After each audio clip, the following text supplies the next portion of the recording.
right now off the top of my head. Just one. But don't Robin. Robin was a pussy. Which Robin? Okay.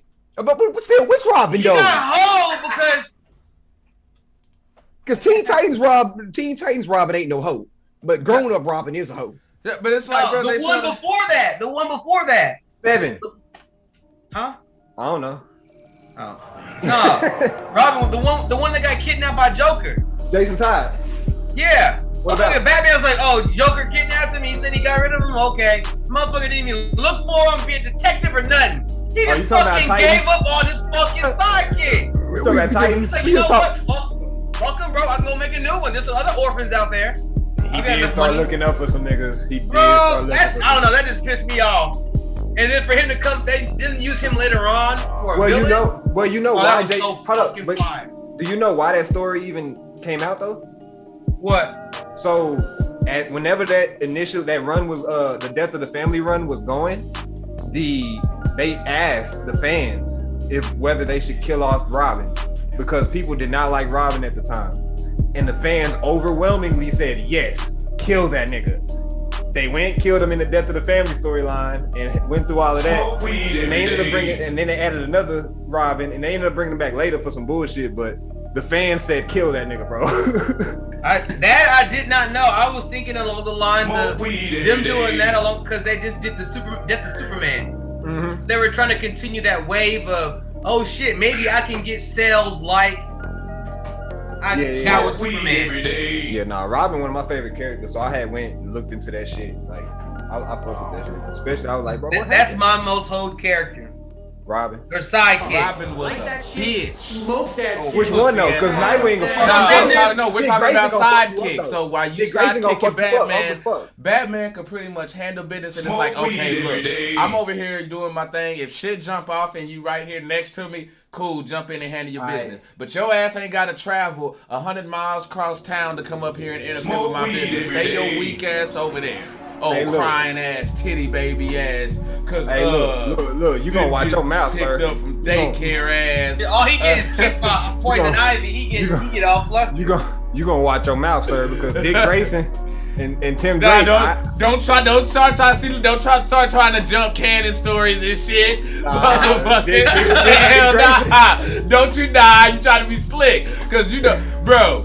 Dick Grayson. Because with Dick Grayson in there, there's 2 versions of Nightwing, right? Oh, don't go to the disco version. Yes, there is a disco version of Nightwing. so that's why I'm like, no, we're talking legit sidekick Robin was a super king Kamehameha biatch. Like, I mean, back when he was doing that. Back when he was doing that, holy smokes, Batman, or holy Bro, he was always whining and shit. He was always like the motherfucker who got mad when he didn't get picked in the fucking game or some shit. Hey, Anthony Joseph pouring up those cups. MJ Jones saying, these Titan spoilers? Oh, no. We just talking in general. Yeah, we just talking in general. Speaking of Titan, what's going on, Titan Chef? Pulling up in this bitch. What's happening? Actually, I ain't gonna hold you though. I'm almost actually season 3 is still going. But when season 3 is over, we will be giving spoilers because I'm gonna talk about that bitch because I like Titans. So I'm letting y'all know now. Now I'm broke as fuck. And what? I just paid my bill. I really did. Now I'm broke as fuck. I said I'm what? But somebody showed. Come with that fucking bread. I just paid my bills. Now I'm broke as fuck. I said I'm broke. Oh, what? Hey, I said I'm broke, bro. He said I thought it was gonna be cheesy. MJ said he thought Titan was gonna be cheesy. I had a feeling it wasn't gonna be though. It just I don't know. I was kind of optimistic going into it. I know people like to shit on DC, but they actually be doing their damn thing. I did too, and every episode in Titans reminds me, nigga, this is not for kids. Like every episode they do some shit. I'm like, this shit is not for children. this shit legit. Ooh, I got a question for you. No. Okay. No, what's up? I see that shit online. It said, if Aang was dropped in a dark, not funny world like they do with DC, how strong would you predict Aang to be? He had to be very goddamn strong because I don't think he'd be. You said Aang? Like Avatar Aang? Yeah. Dropped in where? No, the Avatar, like the Airbender. Yeah. Like if they put him in a dark world. Instead of like it being where it wasn't so humorous and funny. Oh, that shit'll be lit. It would be lit, wouldn't it? But what would have to, something really, really bad would have to happen to him to get him just like, no, I'm gonna fuck up some people or whatnot. Yeah, because that's his whole. What do you mean, like if he went evil? No, not even if he went evil. Nah, just putting him in like a dark type of show. I think, because with a darker type of show, it's gonna be a lot of people in there. Cause like even in Avatar whatnot, outside of Fire Nation or whatnot, and Bloodbending and whatnot, people they wasn't really as. There was too many friendly people. Well, did y'all see Korra? Sure. Did y'all see Legend of Korra? Because Legend of Korra got kind of it wasn't as dark because it's Nickelodeon, but it got it got a little bit like it was more PG-13 than Airbender was. Yeah. But well, you make me forget my damn point. I'm sorry. So basically, too many friendly people would now. So basically, there would be more competition for him to go through to get to that final boss, and they would be a lot more willing to hold him. So basically, he would have to be stronger to get through all that shit. He would have to be like a stronger, because he met. I see what you're saying, but up there. Because he met a bunch of friends along the way in the original one. So like, if they was to make it more realistic and darker, it's like he would have to either kill most of the people he run in contact to, beat the shit out of them and make them turn like Goku. I'm gonna say Korra would not make it through it. Korra's killing everybody. Korra's not gonna make it through. Oh, she's not. She is. She's killing everybody. What about? I think he would lose a lot of his friends that he would have made along the way too. Yeah, he wouldn't have had some of them because he would have to fuck them up. Yeah. Another Robin coming to the scene. Well, hey, y'all know what fucking time it is. It is time to start the show. So make sure y'all got y'all's motherfucking cups ready because we about to pull up right now. Your cups, your blunts, your everything. Don't know. Locked it.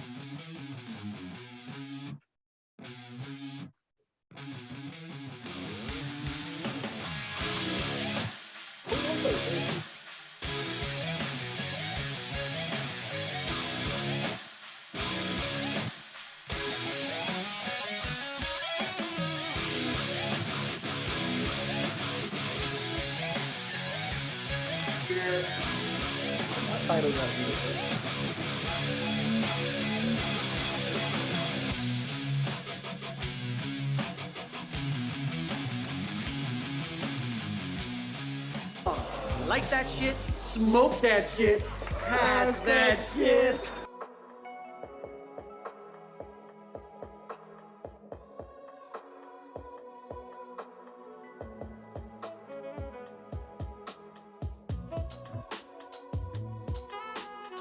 Smoke weed every day. What it do?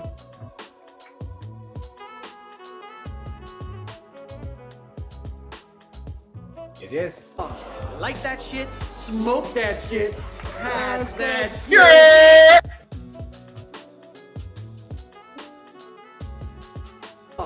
Like that shit, smoke that shit, pass that shit. Shout out to the Kool-Aid lady for coming in with those motherfucking shares, making it do what it do. Let's see who else we got up in here. I believe we had Anthony in the building. We had MJ in the building.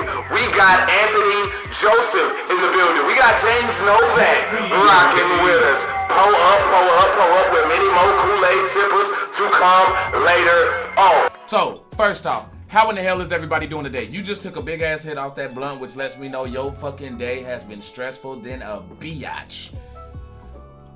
Yes, bro. Boy, he just put his head down in defeat, like, yeah, bro. Them ladies been chasing you, bro? Trying to get their lick back? Man, look. Oh, you said, wait, what? I said, them ladies been chasing you, bro, trying to get their lick back? Like, motherfucker, you been talking all kinds of shit on the internet. Say that shit, I've got a few messages. Weed every day. Oh yeah, because he's coming with it every week. Hashtag crack bottle boys in the motherfucking house. Titan, I see you with that hashtag, man. Pull up. Tory Lane rocking with us. Pull him up. What? So I've been in album mode, so I ain't been shaving, right? And now I can do my little French thingy, guys. I can be a motherfucking. I can twist my shit. Look, boy, you don't get your Aiden English. Oh, fun villain. Yeah, that shit. I can get my super villain on. Boy, Bob like this. What's that motherfucker from the boxing game? You got my knees going. Y'all can't see my knees. Ready to rumble? Yeah, ready to rumble. Yeah. Motherfucker with the... Hell yeah. He's like that motherfucker was 100-something years old. Motherfucker was Abraham Lincoln age and shit up in there just put him up looking ass. But hey, real quick, let's go ahead and get to it. We're gonna go ahead and jump it off right. I mean, it's right there at the top of the headline. Actually, you know what? Now we're gonna let motherfuckers roll in on that one. PlayStation, are they taking advantage of their fan base? Now, I know Kevin has some things that he wants to get off his chest. And speaking, as a matter of fact, I'll go ahead and give you the floor before I'll just be an add-on piece to some things that I came up in this. So what was it that you saw about PlayStation that pissed you off? Because you're the PlayStation guy, bruh. They were getting ready to stop giving out the free upgrades from the PS4 to the PS5. Damn. So which I find kind of disheartening, because I was like, yo, y'all already have enough trouble in bringing out enough systems for everybody to buy and play shit on. So you got to implement these bullshit ass rules, and then you all of a sudden just decide to take it back. All right. What's going on, Jay? Like, they caught backlash for saying, hey, we were gonna start charging y'all guys $10 more for the upgrade. So if you bought on PS4, spend $10 and you'll get the upgrade to play on the PS5. And see, and I feel like with that, bro, it's kind of fucked up because, okay, y'all know Horizon Forbidden West or whatever, the Horizon Zero Dawn sequel is supposed to come out, and they actually, they legitimately told their fans that was going to be free upgrade. That literally came, I have it down to where I could read the article where it has it. You're right. And then to only backtrack later, and this is what I've been saying for the longest. PlayStation is taking advantage of the Kool-Aid lady in here with her PlayStation for life, fuck Xbox shit. It's motherfuckers like y'all who getting taken advantage of because y'all just sit there and claim. I even told Kevin this. Y'all sit there and claim PlayStation. What is Titan talking about? Titan say they reversed the decision. When did that come down? I ain't seen that. Sorry, I got you. Okay, go ahead. Follow up. So they did reverse it, and they backtracked their comments saying, You'll get Forbidden West. You'll get that for free. But shit after that, suck a dick. $10, motherfucker. Okay, that doesn't do it. That ain't enough. That is not enough because I agree. Because PlayStation, the one thing that they do, let's be real. You fanboys, you diehards, y'all will praise PlayStation for whatever. You know what I'm saying? Whether it be, remember on PlayStation 3, online was free. That was the one thing that y'all had over Xbox, was that online was free. Then y'all went to PS4, and then when PS4 came out, it was just exclusives. That's what y'all were freaking running. Not that y'all already weren't running with that, but it became even more prevalent in the discussion. So PlayStation knows that just like how people gonna go buy Madden every year and Call of Duty every year because it has Madden and Call of Duty stamped on it, they know that's what's gonna happen with you PlayStation folks, because they know there's going to be PlayStation 4 life motherfuckers out there who ain't gonna switch, so they gonna sit there and take advantage and do whatever the hell they want over to y'all. So what y'all need to do is just go on and go over there to that restroom, pull your britches down, apply some Vaseline, bend over, and let them have fun. And just let it, you know what I'm saying? It'll be a whole lot better once they're finished. Hey, we got Cedric coming in with a motherfucking share, and Titan also pulling up with a share as well. Appreciate the love and thank y'all for sipping with us. Pro up. I will say this though. The shit that they keep doing just makes y'all look better. Of course. And I'll say this, I haven't got I've looked at on the last couple of Xboxes, but the last one I had was a 360. What's going on, Mars? So I would definitely buy an Xbox just to play with games with people that I fuck with. Right. But on my main shit, I just get on my PlayStation. And see, and that's the thing, like, people are just now starting to realize the things that us Xbox fans, like me and Phil, you know what I'm saying, have been talking about and putting in people's face for years. People are now starting to realize that shit among the masses. I remember when the Xbox One dropped, it was out for like about 2 years. And people were still, oh, well, the reason why I didn't get an Xbox is because they went full digital and took away the disc. Like, motherfucker, they retracted that before the game even launched. You know what I'm saying? And just certain little perks here that we were talking about with the Xbox, people are starting to see now. I've been saying PlayStation's been taking advantage of its fan base. They're constantly giving PlayStation fans the fuck you. When it came to crossplay, who was the last one to come to the table and was holding up the crossplay shit? Exactly, Kevin. It was fucking PlayStation. Why? Because they know damn well no, motherfucker, because they know they gonna get y'all's buck. And PlayStation and Sony is so worried about making fucking Blu-ray players and stereo systems and TVs and shit like that really Spider-Man movies. By them doing all of that shit, most of their income and revenue comes from the PlayStation side of things. So why the fuck wouldn't you take care? That's like you go to your weed man or whatever like that, and they short you. Like, why you going short your people who bringing, you know what I'm saying, you the bread? I think Sony is moving in the same game plan as Apple. Cause I like they very similar, bro. Like, Apple don't really care about upgrading shit. They'll slightly upgrade and give you a new one because they know you're gonna buy it. They don't give a fuck. You're not buying an Android because it's not cool to have an Android. And it's kind of the same premise PlayStation people go off of. Like everybody, they fuck that. It's cool to have a PlayStation just to say, hey, I got the PlayStation. I got PS5. You know what I'm saying? I got PS5. Like, that's it. So that's all I already got to say about that. Oh damn! Well, I got a PS5. Okay, now what's this coming right here? Well, I mean, don't y'all kind of agree right here with Reed Martha with them both systems are what's this right there? Hold on. What's going on, Reed and Perry? Both systems have you over a barrel. It's all pay to play nowadays.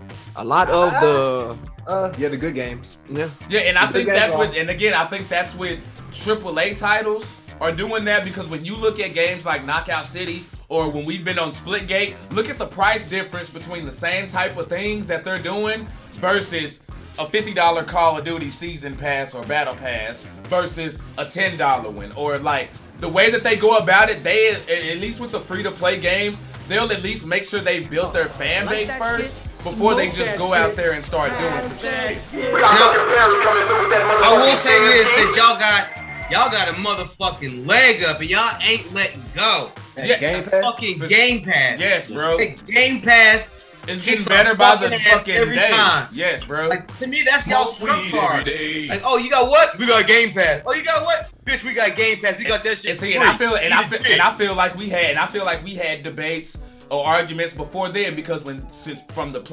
time PlayStation 3 dropped on up, when you talk about hacking, accounts and stuff getting hacked, Sony is always the first one, and they're the main ones who get hit first with accounts being hacked and consoles being hacked and shit. Hey, you know what? You can hack my shit as long as they give me a free game. My partners was just talking about this yesterday, bro. They was like, bro, remember the PS3, bro? It was so easy to hack. We gonna mod our own shit. Like, niggas was talking about how easy it was to fuck with the PlayStation. I was like, damn, the fact that they was just talking about that, and they not even gamers like that. They just was like, bro, I'm gonna fuck with the PlayStation because I can hack my shit, bro. Fuck the Xbox shit. That shit hard. Like, no, it was easier. I felt like it was easier to hack an Xbox and better to hack an Xbox than it was a PlayStation. I've only seen people. I've only seen people with modded PlayStations where they can play games in other countries. Nigga, I had an Xbox where I go up the street to a mom and pop. I'm about to say, you can mod an Xbox 360 and shit. The 360 was super modded. Was moddable, but after that, they like the original Xbox was modded. What are you talking about? Of course, Sam. But hey, Mara says Series X to Game Pass. Series X has Game Pass. That's what I'm going for. Mike Mazziah says PS3 fucked me over. That's why I switched to Xbox. Okay, bam. See, Mike Mazziah saw the lights. He had that Sean Paul in the background. Reed Martyr pulling up big cups.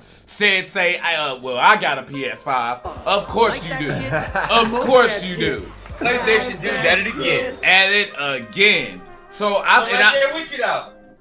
But yeah, I think they really are. PlayStation has gotten to the point where they're like Rockstar now. Sony has gotten like Rockstar, where they know they're gonna make their money no matter what, just like the Madden, Smoke the weed every shit day. like that, where they're going to just continue to just they're doing mediocre. Let it be Xbox who did what PlayStation did, where you don't have external hard drive space at launch.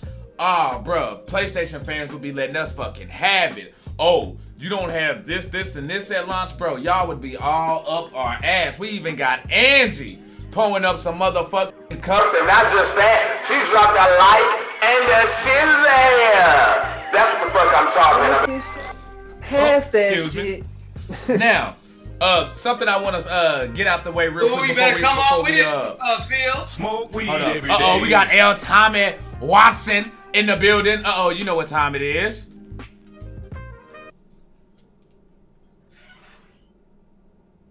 Oh, that's not gonna work. What the fuck is going? What the fuck is? Hold up. We having technical. Oh shit! Like that shit. Technical. Smoke that shit. Different Pass that shit. I can't do it when that was the problem with the mic earlier. It's voice mod. It's tripping. That's what it is. Okay, but I'll go ahead and give you that L. Tommy Watson. You know what I'm saying? You got the people cheering for you in the background and shit like that, man. Coming up in here doing the damn thing.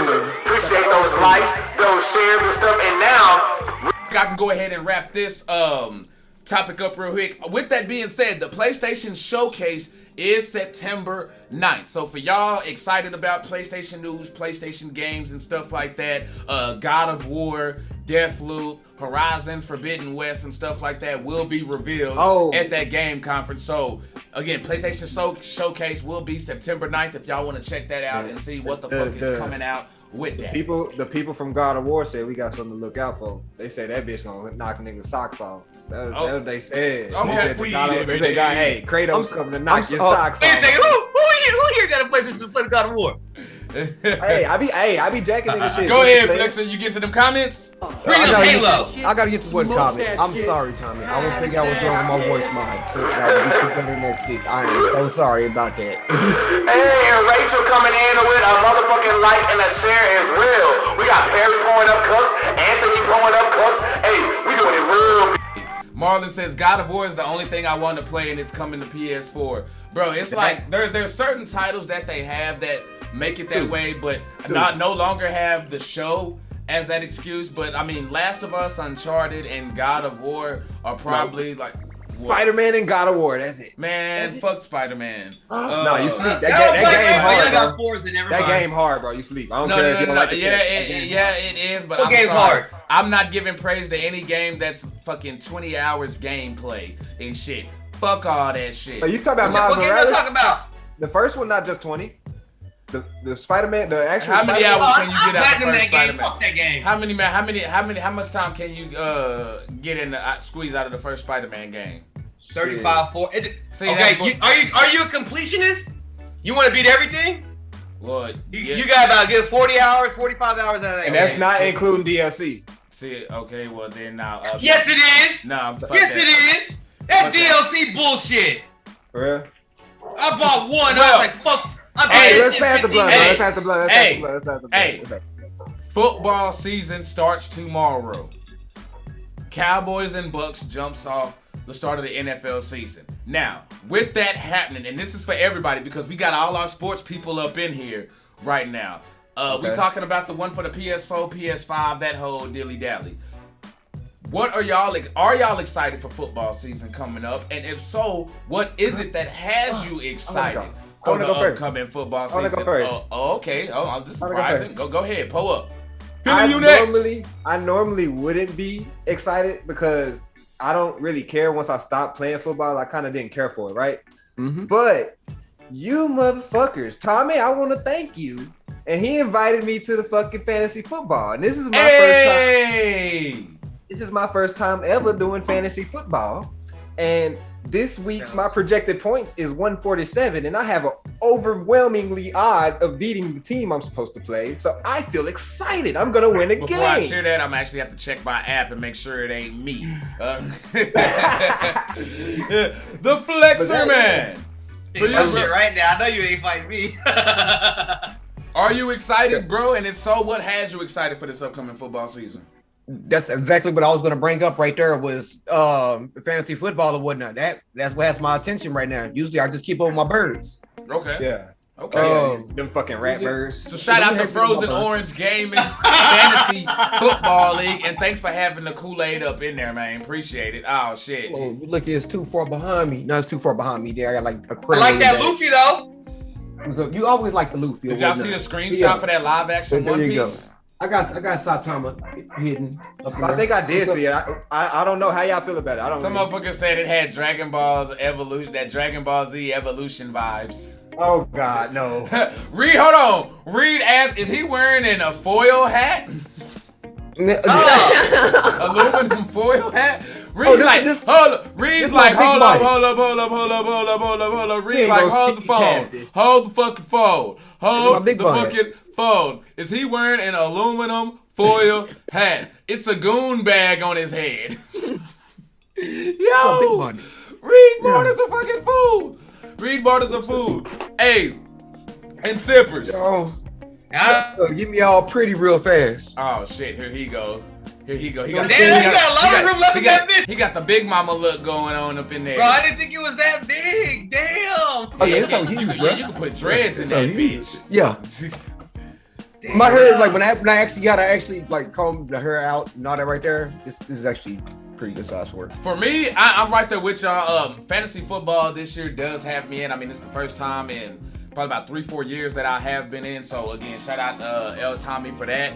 But also, man, I'm not gonna lie. Like I've just been, and y'all heard me say this before. Like my sports kick has just amped back up. Like I'm back into fucking everything: football, baseball, soccer, fucking, NBA, like everything. So I'm all the way back in. So I'm interested to see what the fuck the Cowboys are gonna do this year. Again, I'm not about to go and do the whole, this year is our year thing, because you got me fucked up if you think I'm about to be making myself look like a dumbass every year. It's still, they have to show me something first. And by show me something, I mean get to an NFC championship game, or at least look like a threat to do so. And then I'll be doing it. But until then, I will be cheering for you though. And not just that, you have a lot of, I'm interested to see what the rookies are gonna do. Who's gonna have sophomore slumps? Is Jameis Winston gonna be able to take over for Drew Brees with the Saints? Oh, we got hashtags and whatnot. Oh, okay. There you go. There's the first one. I am hashtag and whatnot. There's the first one. Reed. Yeah. El Tommy's been setting one up. We've been talking about it during the fact, but I think that was probably when you went. You said you had went home on like a vacation or something like that, so that's probably when that was. I know you was in and out and stuff like that, so there was chances you probably could have missed that. But yeah, El Tommy got us in his fantasy football league this year, so hey, it's gonna be fun. It's gonna be fun as shit. I ain't gonna lie. So I didn't know you could still pick up players and shit. So I be seeing y'all like pick up and drop players. I'm like, damn, I'm gonna be ass by the time like the season really starts. Dude, it's gonna happen throughout the whole season, bro. See, and I still don't know how to do it. We'll get to that later. Especially if players have bye weeks, you'll see people drop people just because of a bye week.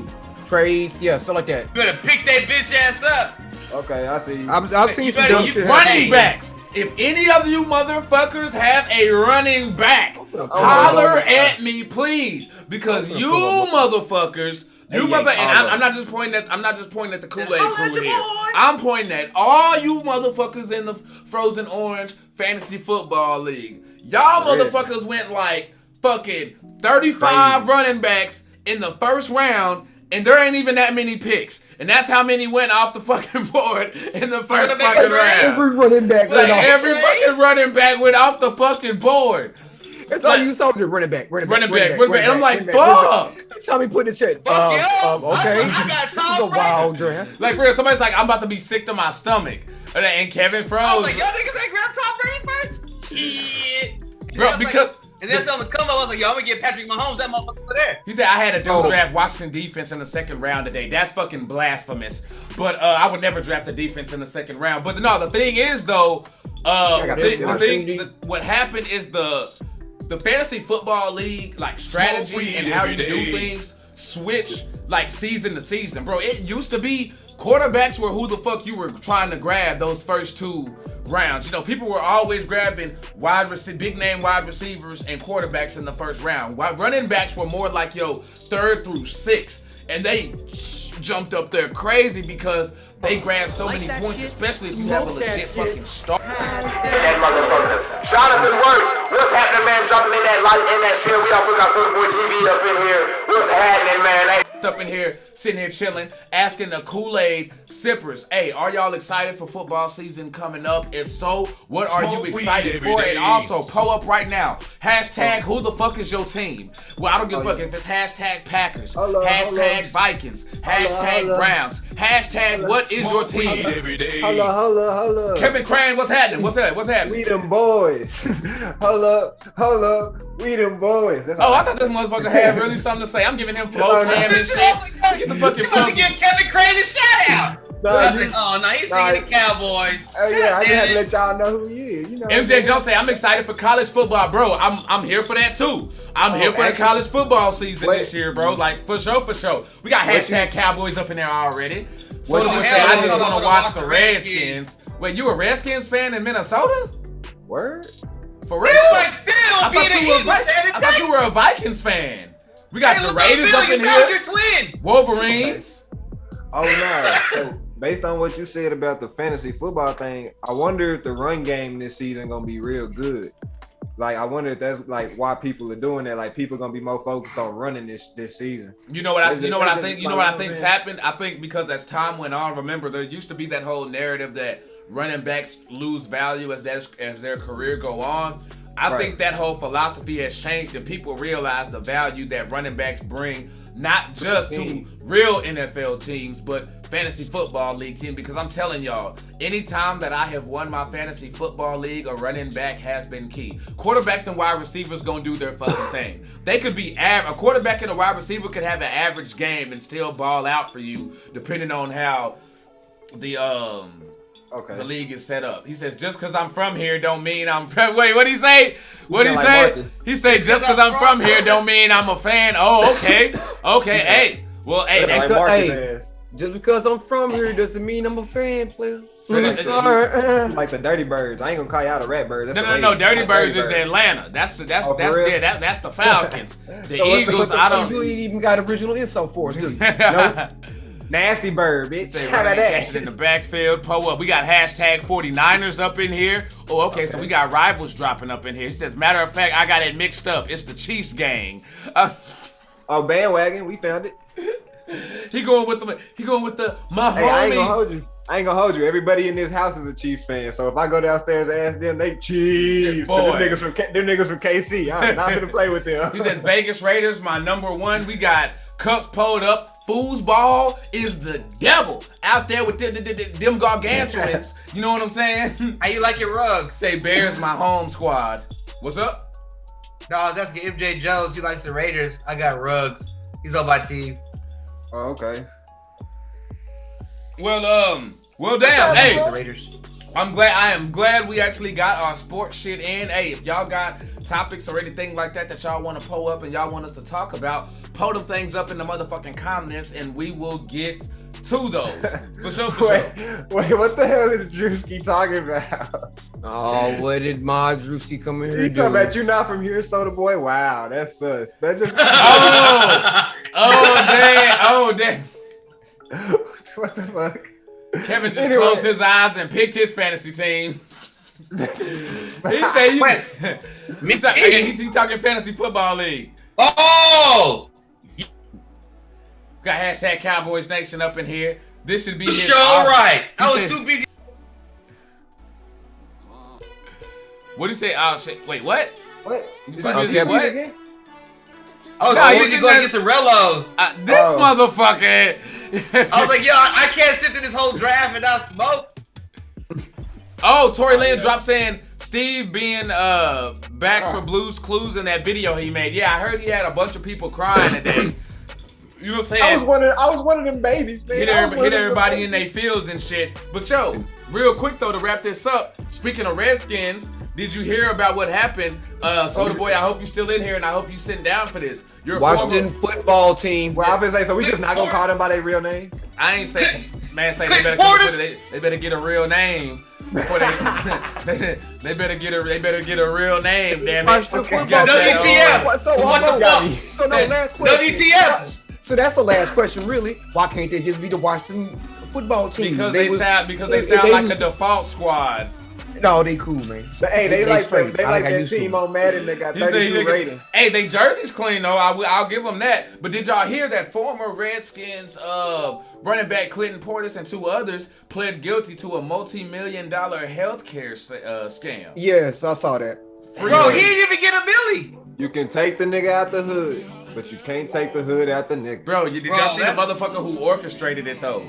Looked like a motherfucker who would scam your ass too, boy.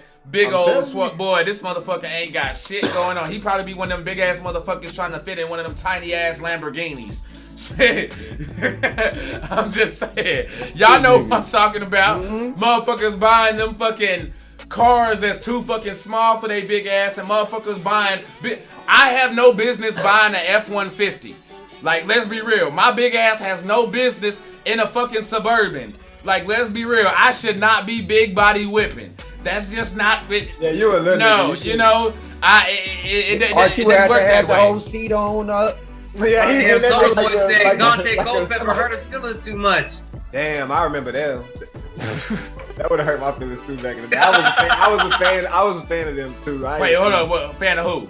Dante Culpepper and like when they it's my Dante. Oh, when Randy Moss and them was over there and shit. Okay, I was a fan. I had to be. I actually used to. Now let's be real. Dante Culpepper was overrated, yes, but you could win some Madden games with him and Moss over there on your squad playing Madden, so you could definitely win some games. Now that we got that out the fucking way, we will pull it up and slide to the next. Andrew Lorenz, thanks for coming right behind. Kevin Crane hitting us with that like, man. Appreciate it. We sitting at 23 already. We sitting at a nice Jordan right now in them reactions.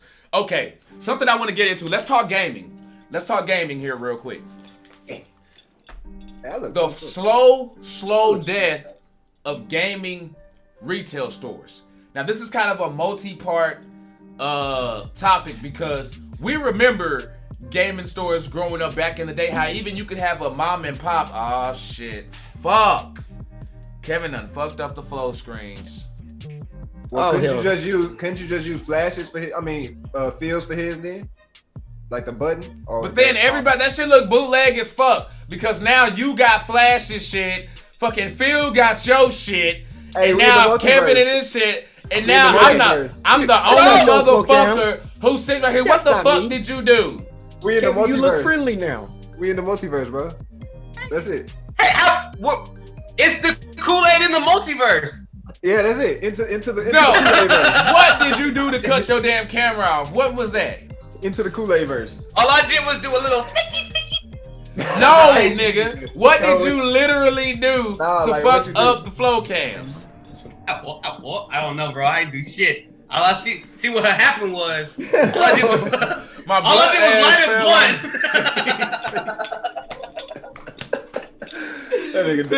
I told you, but back to like video gaming stores and stuff. You know, even growing up, I see we had a GameStop will live forever. I don't know, man. Like, you know, they're coming in quarterly under where they're supposed to be. And like, but what I'm saying, what gets me to that is, you, like I said, you remember back in the day, you could have like a mom and pop's like gaming store or like a independently owned business, and they would still be flourishing. You know, it used to be special walking into like a Blockbuster and just have that whole just sea of games and just be in that universe. Like, it's like you were walking into a different fucking kingdom or something. Well, how do y'all feel about that now? And what do you think is to blame for the fall of video game stores? I'm gonna go ahead and start with the Flexer Man. Now I gotta fucking, what camera was he on? He was on Isaiah's. Wait, what the fuck was that? What the? I did my Black Magic. You didn't see me do a little sticky. I see what he did though. He's a smart guy.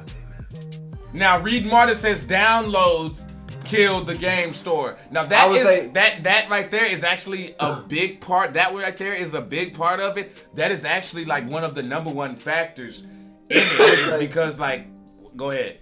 The internet, GameFly, and like Netflix, all them things that were like you could mail games and shit and get them to you, and like where you didn't have to go buy them personally. Sure. All of those type of apps when they first started early on, you know what I'm saying?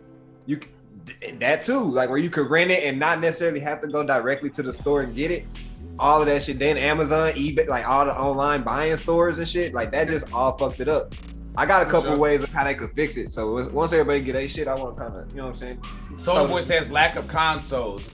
I mean, I didn't think of that one, but that's actually a good one to bring up. And he says GameStop, they charge it to EB Games and shit. Well, they used to be EB Games before they switched over, but like downloads was a big thing in it. But I want to go even outside of downloads because I think downloads is the obvious pick, because let's be honest, once you found out you could download games, number one, I felt dumb as hell when I would pre-order a game at GameStop, go wait in line, be delayed past midnight, have to work the next day, and then get home. Remember, you just blinked and then you looked up, and when you put your game in, now you gotta fucking install all those fucking gigs anyway.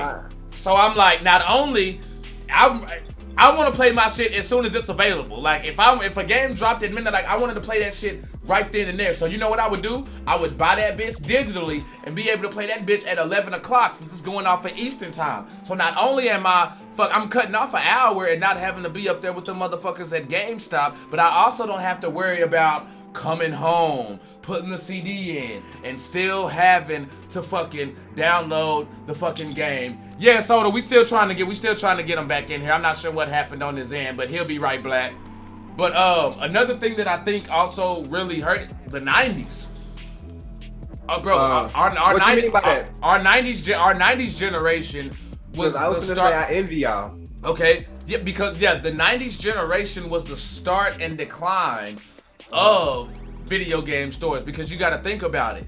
PC gaming became a big deal, so people got used to downloading and stuff and being able to do that without even having to. I used to be able to get games through like Napster and Morpheus and shit like that. Like after a while, you could download games that way. You could bootleg. So when you had that going, when you were able to mod the PlayStation, you know what I mean? Mod the PS2. The 90s and that whole PC era and downloading, when sampler CDs and stuff came out, that was the start of the decline for video game retail stores, because like downloads was already starting to kick us in the ass and we didn't even realize it because we were still stuck in our ways. We still love to go to Blockbuster. We still love to go and grab those physical copies because we're collectors. All of us in here, if you grew up in where there was 90s, early 2000s, we're collectors. You know, people love to show off, hey, I got all my Sony PS2 games, I got all my Game Boy games and stuff like that. Like that's us. Kids now, nah, hey, I got 54 gigs of Roblox taking up my hard drive space. Go ahead, Flexer, what you got, man? I don't know what all everybody said while I was doing the in and out and back in or whatnot, so I hope I don't step on nobody's toes. Nah, go ahead, you good. I ain't gonna say I disagree. It is declining, but I don't think it's ever going to go away because there's still too many people out there who like to go to these places and shop around and stuff like that. Especially if you get not freezing. You know, okay, Archie just being real still. Yeah. No, you was on my you on my main cam for some odd reason, and I looked up over there. He was like, bought it, bro. And he legit, like he was on my big cam because I had to come back in. I'm sitting up here like little cam. He was on the big cam. He was just sitting really still. Soda boy going on that bonnet. Yeah, bro, it's his thing. Okay, look here. The main thing why I wore this bonnet today, my big bonnet, is because I got my Keith Lee shirt on. Hey! So, the pink and stuff, I had to get the rainbow on. That's why I did it. Majority of the time, Hello Kitty wears the bonnet. Majaya say he's still on his disc, man. I can't. I went full digital, man. And I'll give my reason later. But go ahead, Flexer. What'd you have, man? Now back to my point, though. There's like a certain, like me, I'll still like to go to GameStop every now and then and go pick up shit. A lot of times when I go pick up new equipment, new headphones, new controllers, new stuff like this here, I don't like to order it in. I just go pick it up. Right. Immediately. You're in control of the shipping. Whatnot. Yeah, exactly. What's up? You're in control of the shipping. You ain't got to worry about the FedEx dude, you know what I'm saying, mishandling your shit or risk it coming in broken. Have it like, you know it when you get it. And if it's defective, you can take it right back there, and get exchange, and do what you got to do. For sure. Exactly. Keep going, bro. You got it. Exactly. And not only that or whatnot, yeah, it's cool to keep buying everything from Amazon and stuff like that, but or Amazon or Game Pass or not Game Pass, but downloading games and stuff like this here. For sure. But people are still gonna go want the physical copies of old retro games. And if game stores can keep producing copies and stuff like that, that stuff is gonna keep them afloat. People are gonna want collectible items. People would like to go game hunting. Or there are YouTube channels where people just go to game stores around the world or whatnot, and just raid them shits. Yep. As long as people can keep finding treasures and trading these treasures around or whatnot, they're gonna be like a little hub or whatnot, to where it's gonna be like somebody's gonna run out some money.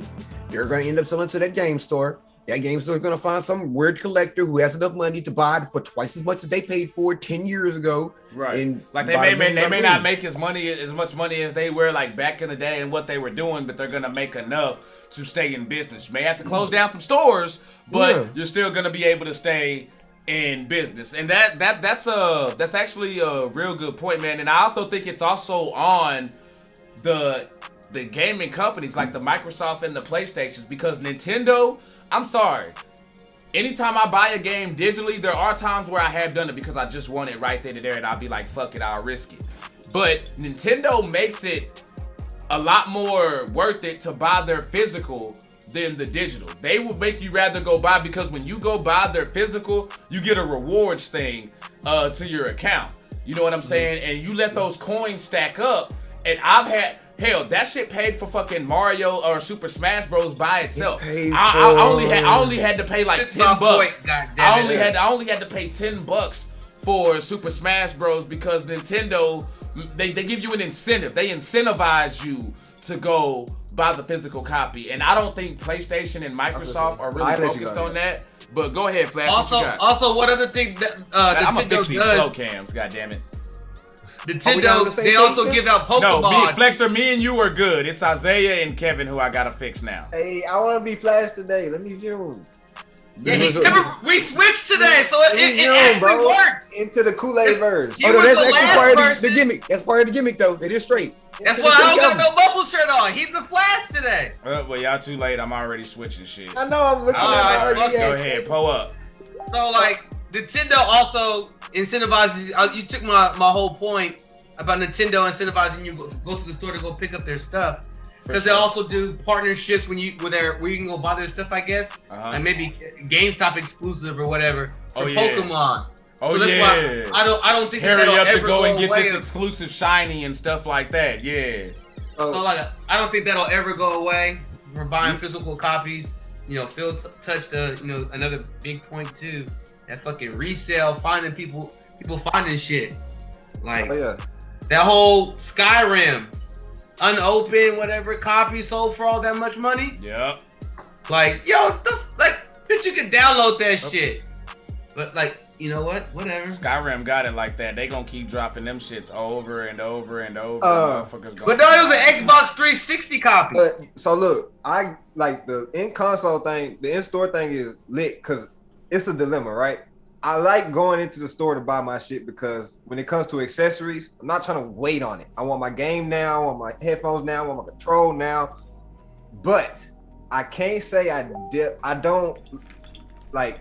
I love the fact that I never got to question whether my game's gonna work.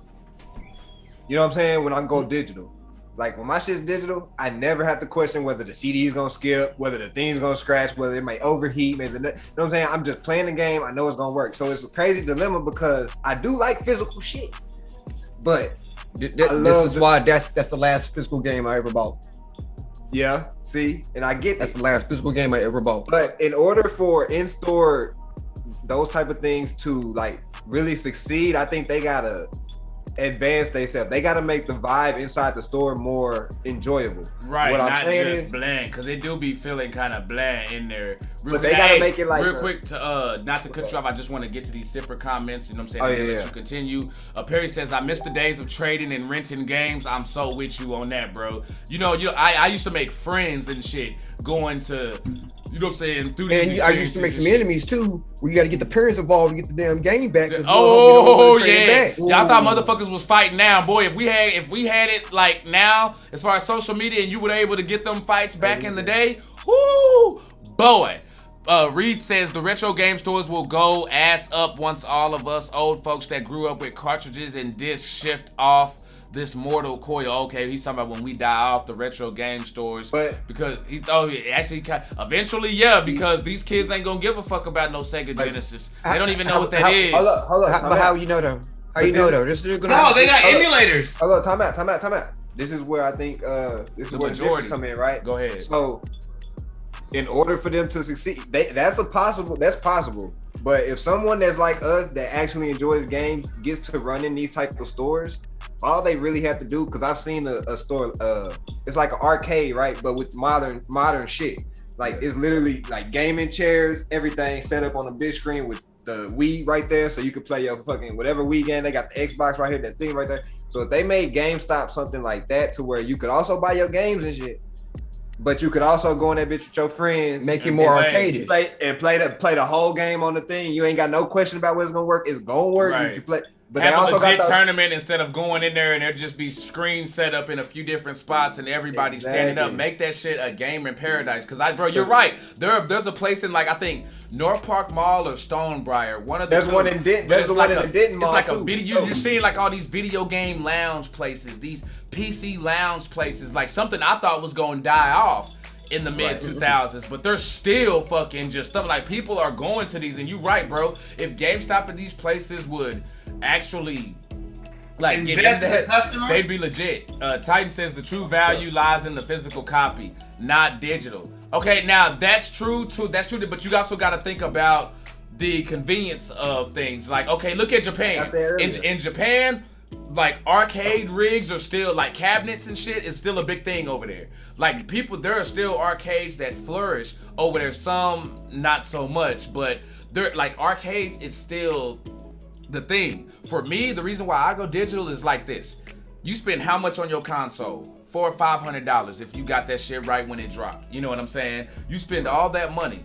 Somebody breaks into your crib and take your games and all that shit like that. Guess what? Now you not only have to replace that console, you have to also replace your video games. And I've gotten hit like that before. So I would much rather have to just go out, buy that system and still have all of my shit.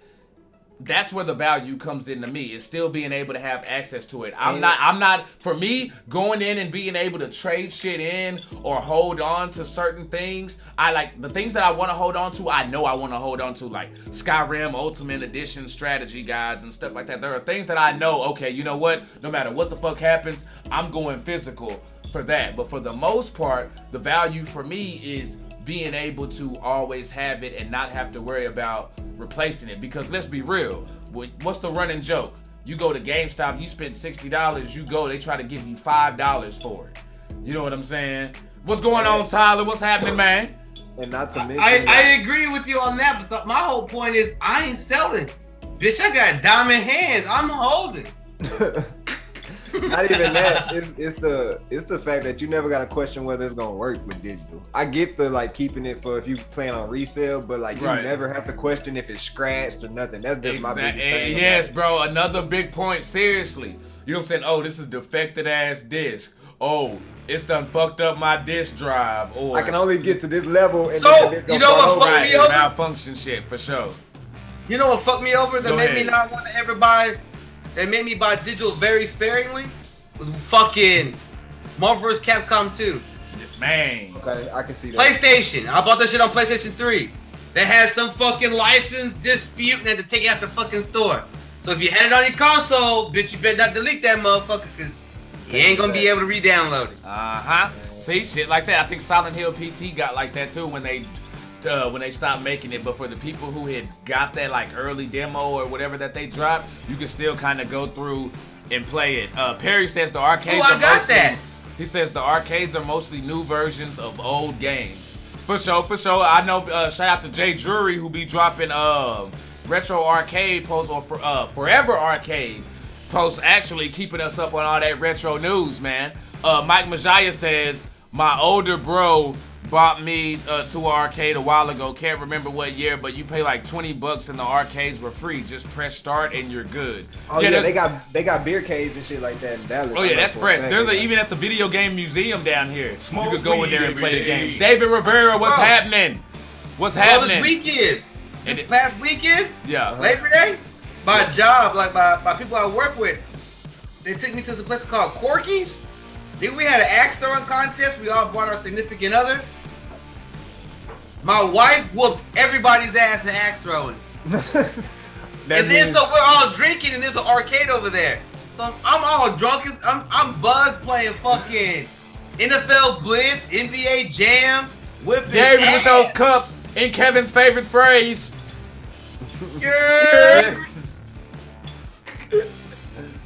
And, hey, you just pointed out that that dude in the corner is wearing a black hairnet. No matter what my man's put on, y'all just gonna get on him for it, huh? Oh God! Why you gotta change, bro? Like, y'all just getting on my boy, like, man. My boy say, hey, we going around. Y'all cold. We love y'all though, man. You can't speed past that, bro. You better be careful. Your wife's good at axe throwing, she good at knife throwing, so you better watch out.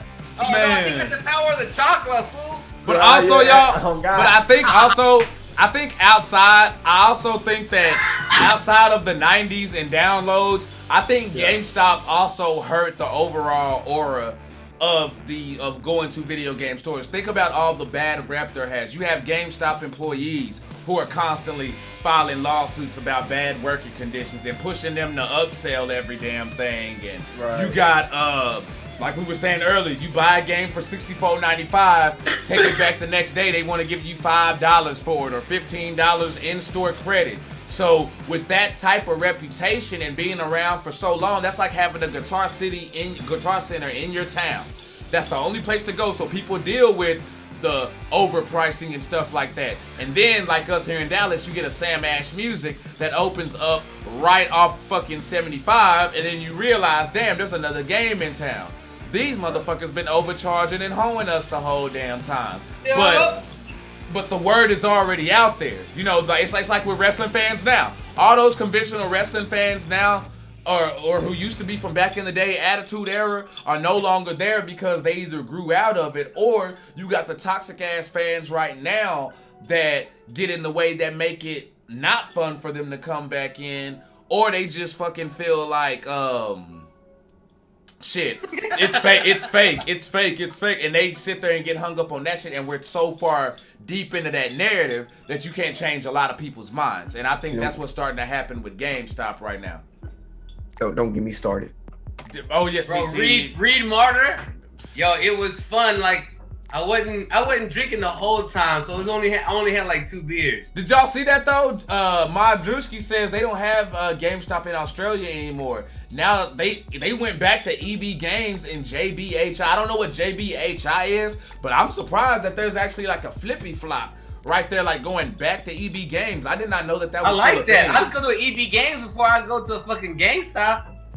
Y'all I'm still pissed at GameStop for them canceling my fucking order on my pops. I don't know what y'all talking about. Fuck GameStop. Are you taking your hair down on the live? My nigga don't give a fuck. He out here looking like my office hours are from 9 to 5. Oh, red from 5 heartbeats looking ass. Damn it. We got a pimp named Phil. We got a pimp named Flash.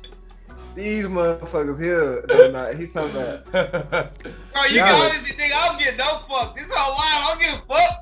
JB Hi-Fi. That sounds like a dope ass name. See, that name alone sounds like when I walk in, kind of like Isaiah's concept. I'm gonna walk in, be able to play my games, but kind of like when you go to CC's Pizza, there's the spot where you could eat, but then you could walk through a doorway and then there's just gaming paradise all through that motherfucker. That's what the fuck you need to. That's what they need to have. That's what they need to have. Like a smoke shop for games. For sure. Now, speaking of, they do have a smoke lounge with video games. I think they actually do. That's crossbreeding. We not even gonna go there right now. Okay, hey, since we talking like arcades and 90s and stuff like that. I actually got a list here or whatever. Oh, and shit. we're gonna do our best to not get hung up on. Well, actually, we can because we don't have like a whole lot of topics. Who's our so next bracket? We actually have, you know what I'm saying, some room to spare. Good question, bro. I have the 25. I have the 25 most valuable toys from the 90s. The 25 most valuable toys from the 90s. Just to show you, like, a valuable childhood. Because in the 90s, we had the best toys. Even if you grew up, even if you were born in the 80s, when the 90s hit, you got the benefit of all the best toys. They're still recycling our kind of technology and the way they do things and influence things nowadays. But number 25 is a 1995 Teenage Mutant Ninja Turtle Warrior Chrome Dome. The original price, $3.99. Damn. You know how much it costs to get your hands on one of them motherfuckers. $3.99 without the dot in it. A couple. I said $100. Nah, I say a couple bands. Both of y'all are wrong, but it's still high. $660. Oh, damn. $660, and you originally paid $3.99 for it. Homie, Titan already know, bro. Watch how many times you gonna hear a recurring theme here. Number 24, 1994. Teenage Mutant Ninja Turtles Shogun Shotei action figure. Originally $3.99. Now $747.76. I'm mad at myself because I had that motherfucker. Bro, with the blue swords and shit? Yes. Yeah, bro. Pricey. Number 23, a 1995 Mighty Morphin Power Rangers Serpentera.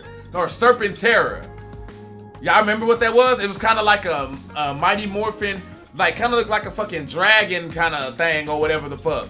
That motherfucker there, $1,200. WWF Wrestling Buddies. They're not WWE Wrestling Buddies. Those are WWF Wrestling Buddies. I'm sorry. I still have mine, bro. Oh man, I had a Macho Man and a I think it was a no. Fuck Hulk Hogan. I had a Macho Man. Whoa! I think I had my favorite two wrestlers. I think I had a Macho Man and a Razor Ramon. I think those were the two. Because they didn't have like Undertaker and Bret and them. There was only like Ultimate Warrior, Hogan,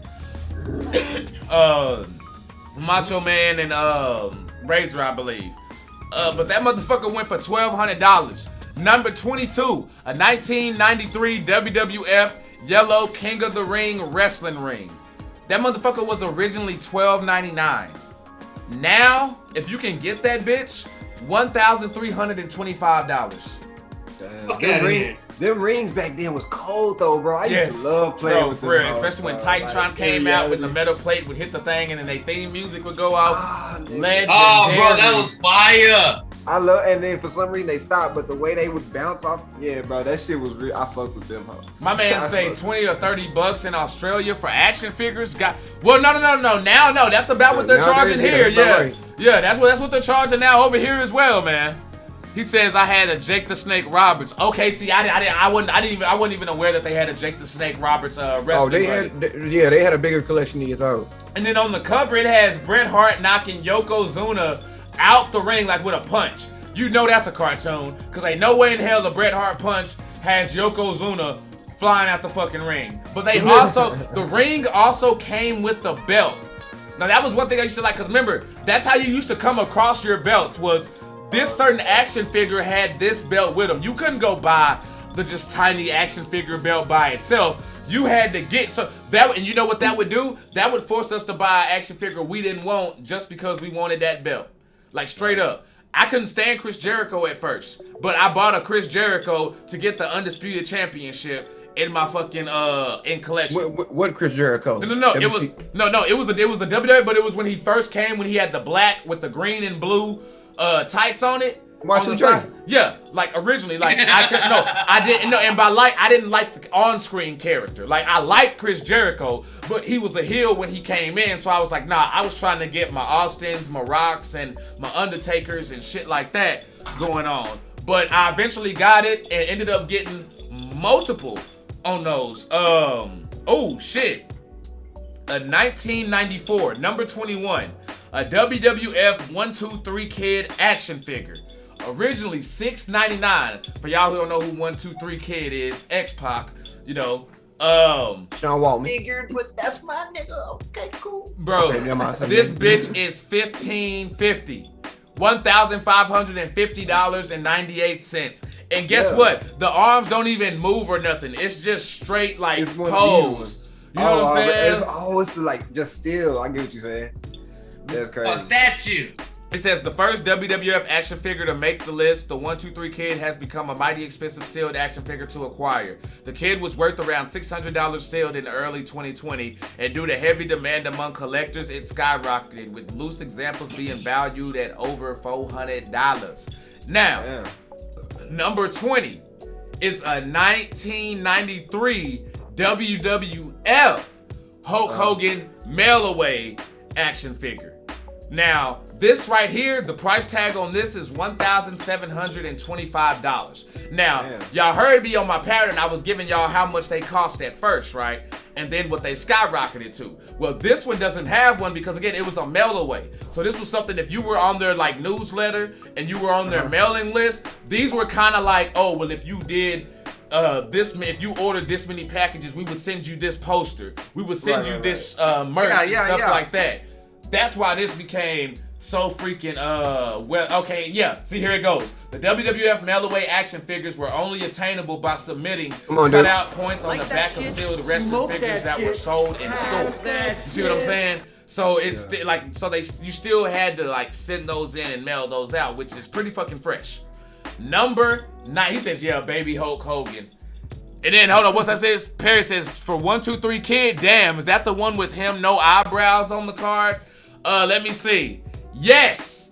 That's the exact one. Like, it's a little bit there, but yeah, it looks like he has no eyebrows. On the action figure, they actually over-exaggerate his eyebrows, because if you look, like right now, I'm having to strain my eyes right now. Like, I got one eye closed, looking on here just to try to see that motherfucker's eyebrows. But yes, Perry, that is the one.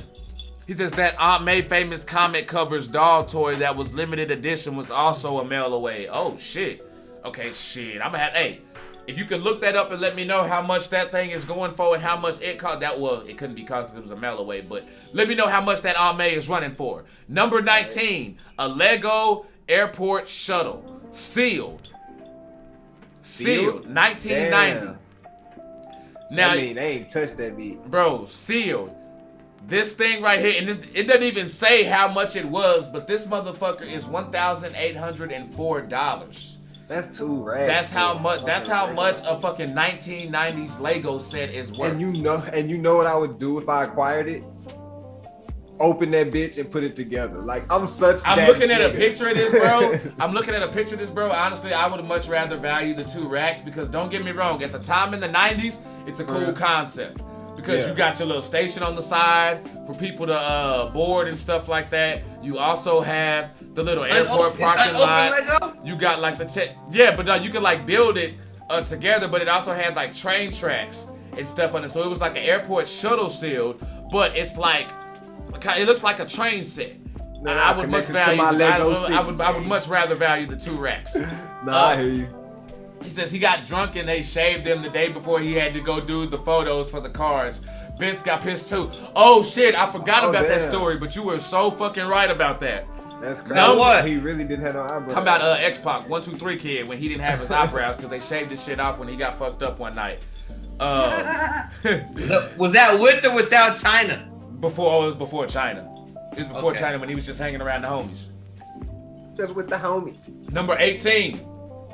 A 1999 Tiger Hasbro original prototype Furby baby mohair. Don't stunt. Y'all remember Furbies? Yep.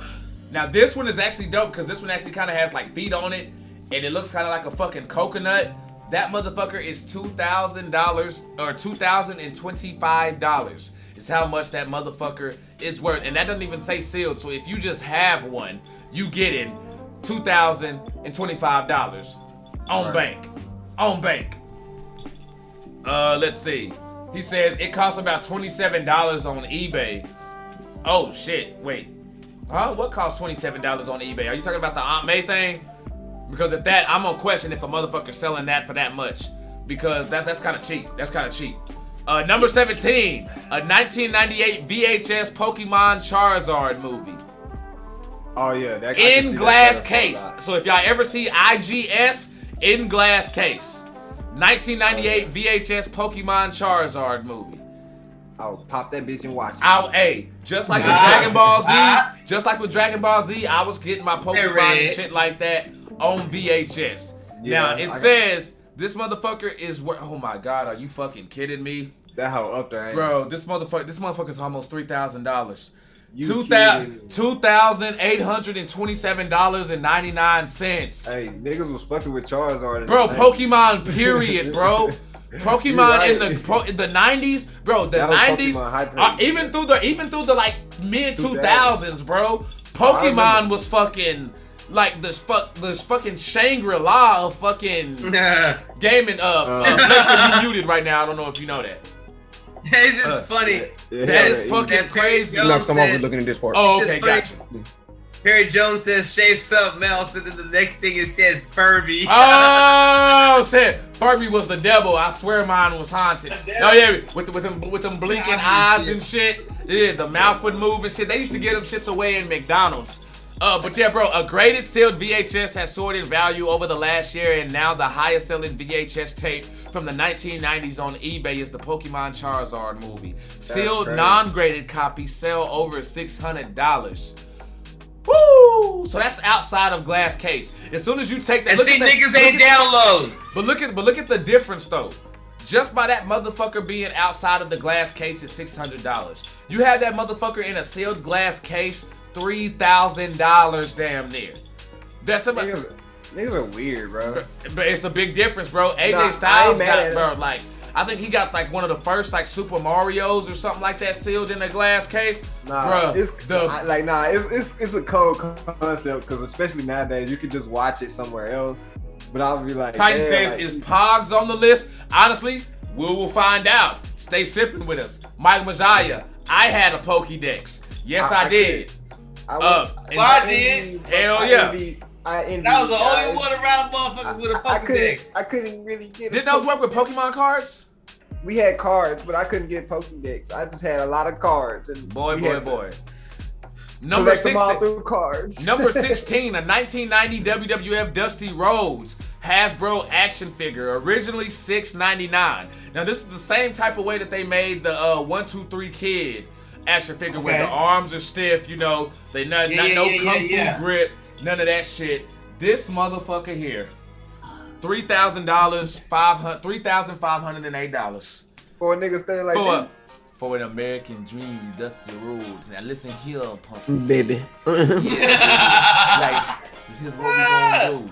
We gonna go out here and we gonna kick some ass, okay? We gonna go out here and kick some ass because I'm the American dream. I'm gonna go ahead and give you a little bit of that American dream, baby. That, bro, I am fucking for $3,508 for a Dusty Rhodes. It's a bit much. Hey, we gotta look. What that mean is we gotta go get one mold of us that looks like this and have it. If I ever get bank, when Drink the Kool-Aid blow up, and we partnered and shit like that, this is what the fuck I'm getting right here. I will pay top dollar for this. Number 15.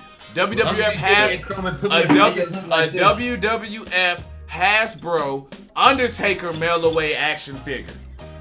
Would you believe me if I told you that Undertaker was more valuable than Hulk Hogan? Yes. Yes. Especially now. Well, I mean, I can see from our generation saying that, but I mean, yo. God damn it! Damn it! But bro. $5,100 for what? For a WWF Undertaker mail away action figure. Okay, I agree. Oh yeah, that was like early, right? That's rare because you can't get them like that no more. They don't even make them. They don't even make them. You need a fucking 3D printer and bootleg that shit. Number 14. Still can tell. You just threw some bull. Like I don't even be thinking about 3D printers, and you can 3D bullshit anything now. That's crazy. Oh my fucking god, y'all pull up. I see Titan popping bottles right now. Number 14. Oh my god, yo, these prices are getting fucking crazy. Holy shit. They going up there. Number 14, a 1997 Sony PlayStation console VGA graded 85Q. Y'all know what VGA is, right? That's the way when you hook up your computer in the back when you plug it in, but you got those two knobs on the top and bottom. Most of the time they're blue. That's a VGA adapter. Old school HDMI type shit. Yes, pretty much. Got it. A PlayStation with that right now, $6,000. Ooh, you said $6,000. PlayStation 1. Ooh. One. PlayStation 1. Was crazy. VGA. $6,000. I wish we had just kept the ones we had intact, because this make you, bro. This right here makes you. Make you be so bad. Listen, my daddy was right, bro. Boy, y'all used to abuse the fuck out them boxes and shit. So for all you motherfuckers out there who used to get the shit and be so excited for the console that you just rip the box up and just throw that motherfucker, say, I feel like a dumbass. Man, that's me. That's crazy. I had an apartment fire. I lost a lot of shit in that apartment. That's kind of even worse though, bro. I'm sorry, bro. I would die if like for real. But to know that you actually like ripped your shit up because you so happy to get to it and fucked up like my 64, my PlayStation 1, my PS2, my Dreamcast, fucking Xbox, fucking just goddamn. You know what I'm saying? That's just fucking crazy. But I'm surprised on that. Number 13, a 1993 Teenage Mutant Ninja Turtles Scratch the Cat. Damn. Scratch the Cat. Yeah, Scratch like the Cat. Character. That's probably why. Toy values always work on a sliding scale. It's all about which generation has disposable cash. In 10 to 15 years, it will be toys from the 2000s that will be fetching good coin. Oh yeah, for sure. Oh yeah. For sure. Hell yeah. Nice one. It just evolves. It just evolves. I feel like we had y'all shit. For Scratch the Cat, 1993, $6,500. $6,500 for a 93 Scratch the Cat in package, of course. Loose, you're gonna lose a whole lot of value, but in package, you're fucking set. That's funny because it's for a side character. Now hold on, y'all. I'm gonna have to repeat this because I'm gonna need Philly Flex's, you know what I'm saying, take on this. Bruh, I use one hotspot. I just turned on my fucking hotspot. I said, fuck it. I use my goddamn hotspot, daddy. He's Batman. The issue where we were talking about them coming out tomorrow shit? No, don't talk about me and my goddamn internet right now. Oh, yeah. What's up? Bro, a 1997 Sony PlayStation console with VGA graded $6,000. PlayStation 1. That damn much with VGA adapters. $6,000. That's fucking crazy. It's number 12. 1997, a G.I. Joe Cobra Command Team Leopard Paint Variant Destro AFA 90. I don't even know. Once you went to Destro AFA 90, I don't even know what the fuck that is. But that motherfucker is $6,801. I'm not gonna lie. This G.I. Joe Cobra Commander looked like a pimp. If you Google 1997 G.I. Joe Cobra Command Team Leopard Paint Variant, that motherfucker looks like a pimp. This motherfucker looks like he should be walking out ringside next to Mr. Luscious right now. Like, like I am not fucking lying. And then it got the pink thing. Yeah, that's a pimp name. Leopard right there. Ooh, number 11, a Game Boy. Who typed this shit? Game Boy Color? No, I need to backhand whoever typed this shit. They said a Game Boy Color console. Not once did we ever call a Game Boy a console. Handhelds. No, maybe somebody got one somewhere we didn't get. No, them shits were. When the motherfucker say, "Hey, bro, what console you got?" Motherfucker was not saying, "Ah, bro, I got a Game Boy Advance. I got a Game Boy. Nah, some niggas might say, "Oh, I only got a Game Boy Advance. I only got a Game Boy." But how many people have you heard refer to their handhelds as a console? I say it's my game. I say it's a console. It's a baby gaming system. I never say a console because this motherfucker was $90. How much is it now? $8,999.90. Because that's colored, right? Cents. That's the Game Boy color. It says back in 1999, it seemed like every child had a Game Boy. I remember playing mine everywhere, in the car, on recess, at the food store, you name it. Who would have ever imagined that sealed copies would soar in value under the 22 dead, bruh. They say in the car. I'll call them a liar. They didn't finish typing. They should have said while there's sunlight. Cause bitch, you wasn't playing that Game Boy Color at nighttime. Bitch, you motherfucking waiting for every motherfucking street light to motherfucking move while your parents is driving, or you was waiting for your parents to get a good spot to park at the stoplight, so that way you get some game time. Or you can sit there, or you know what I'm saying, whether it be Christmas or your birthday, ask for that USB light that would plug into the side. I had that. My mama was like, "Nah, bitch ass. You can't have no lights on when I'm driving." See, mine, I ain't gonna lie. I kind of see, because like Pokemon was out, so I was out there kind of like on a bartering system and shit. I was out there like I was making trades, so I ended up getting the one where it was like the magnifying glass, like you would put it over the screen, it would magnifying glass and have the light on it at the same time. So I was fucking winning. Perry says I still got my Game Boy Color blue with battery case cover. Good God, damn. Yeah, ooh, God. Fucking legend. He just had that light attachment which still sucked ass. Bruh. Oh God. Bro, because then it's like when you turned it on, it made you feel like you was playing on like the first Game Boy with like black and green. Like it took some of the color out. You know what I mean? Sure. That natural color, that sunlight. Get your ass outdoors. Number 10. Yeah, but I mean, if you was in the car, you couldn't handle. You had no control. If you drove too long, you ain't got no sunlight. Till your head start hurting. Number 10. 1997 Nintendo 64 GoldenEye 007 VGA 90. One of the most popular games of all time. GoldenEye 007 is now one of the highest selling 90s games of all time. At nearly $10,000, this sale shows the potential that prestige sale games can have moving forward.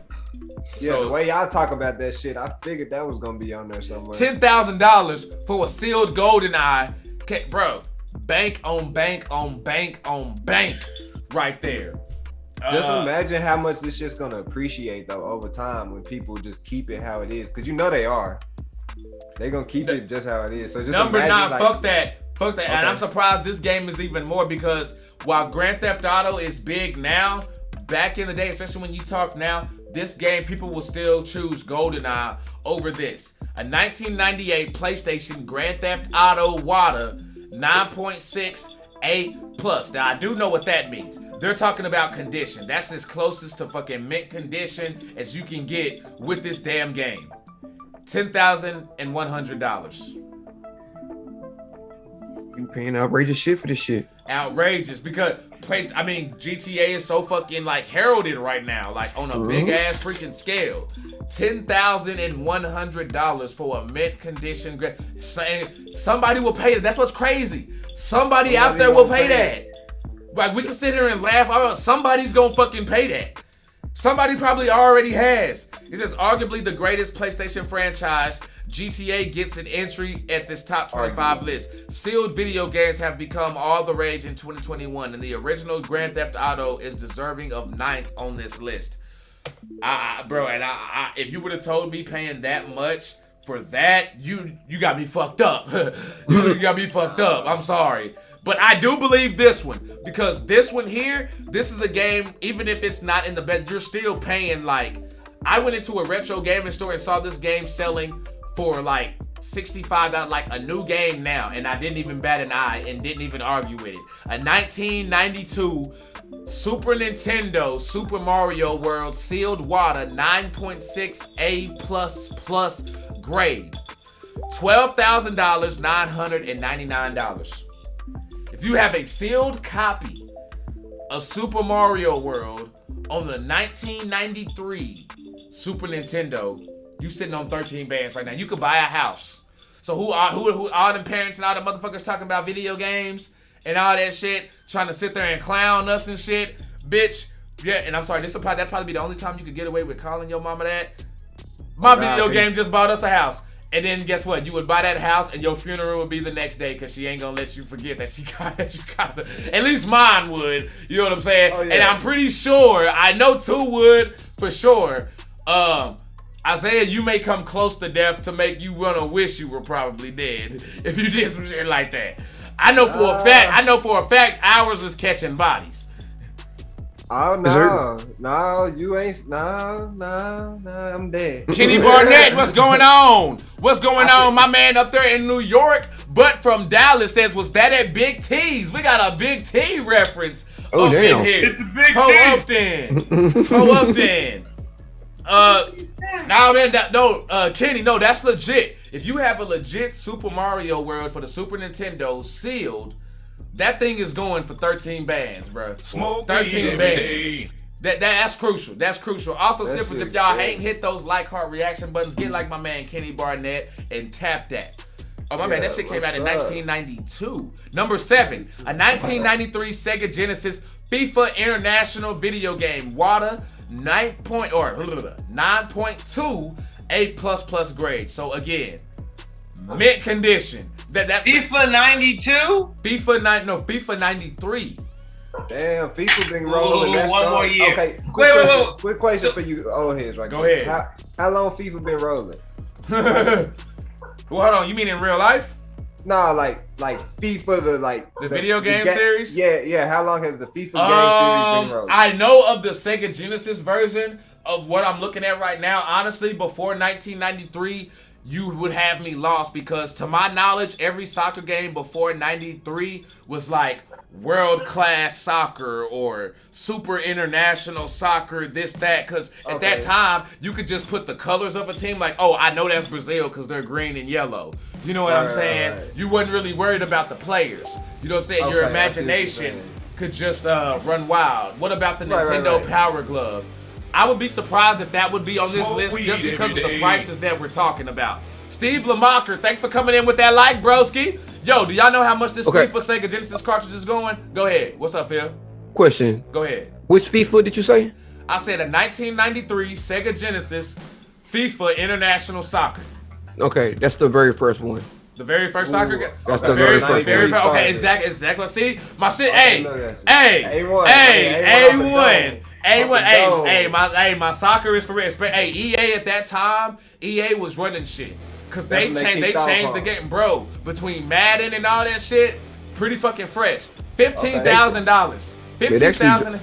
What happened? It actually dropped 10 days before my birthday. Oh shit. Okay. So boy, okay. That's crazy. Look at you $15,100 baby. Hey, that's how much you can get a Philly flexor for. You should invest it right then and there. That nigga said, oh shit, we should put Phil on FIFA. Straight up. And I was tripping because I looked on the cover. I looked like fucking Mike Tyson for a second till I glared in. Now, number 6 on this list, a 1998 Pokemon Blue video game WADA, 9.6 A++, mint condition, $30 at MSRP. Right now, if you got one of them motherfuckers sealed, bruh.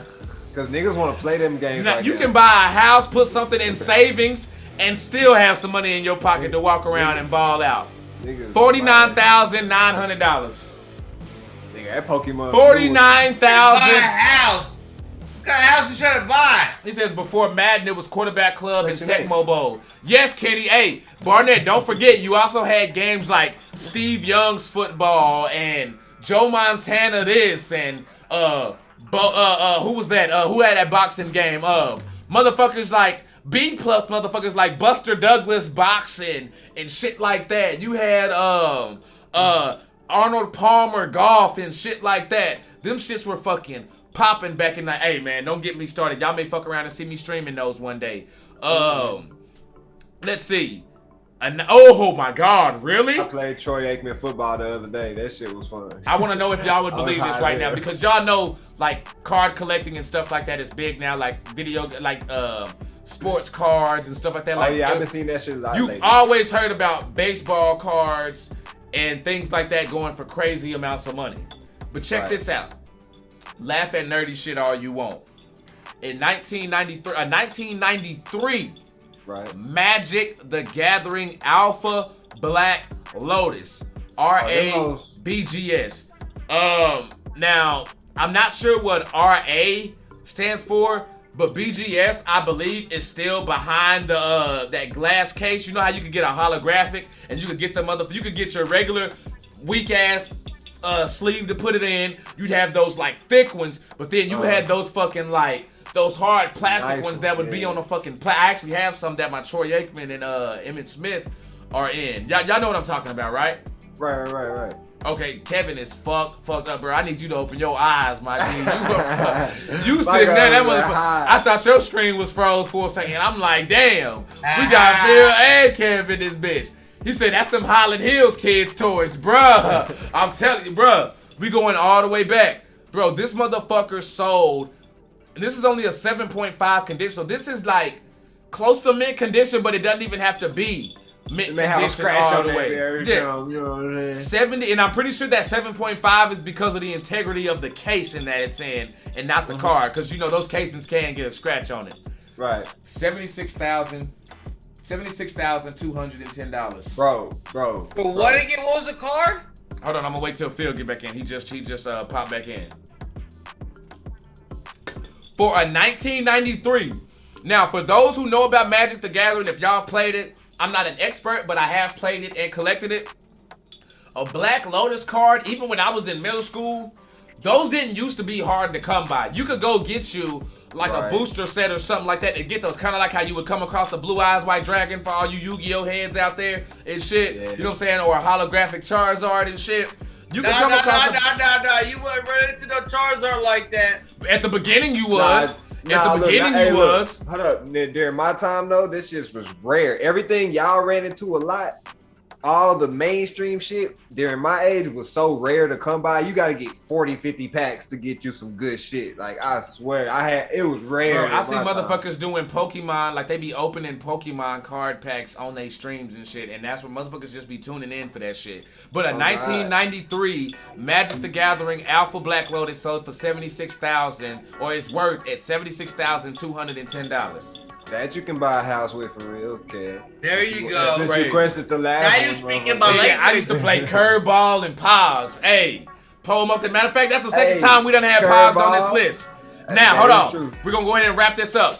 Number 4, 1997, Harry Potter and the Philosopher's Stone First Edition copy. $14. $14. Now $81,000. Yeah. $250 bucks. I can see them Potterheads going off. This is a first edition. Now, if you into comics and books, you know, first editions on them shits is what that is, especially if you keep them shits in good condition. Them bitches are like fucking original. That's what started it all, bro. Bro, on the cover has him right there with a type look, and it has 9 3/4 on it with the train and shit. Oh god, bro, like, top of the line. He says older bro, more into Magic. I was into Yu-Gi-Oh. Okay, Same for sure. I feel you on that. Now, number 3 on this list, a 1992 Nintendo PlayStation prototype.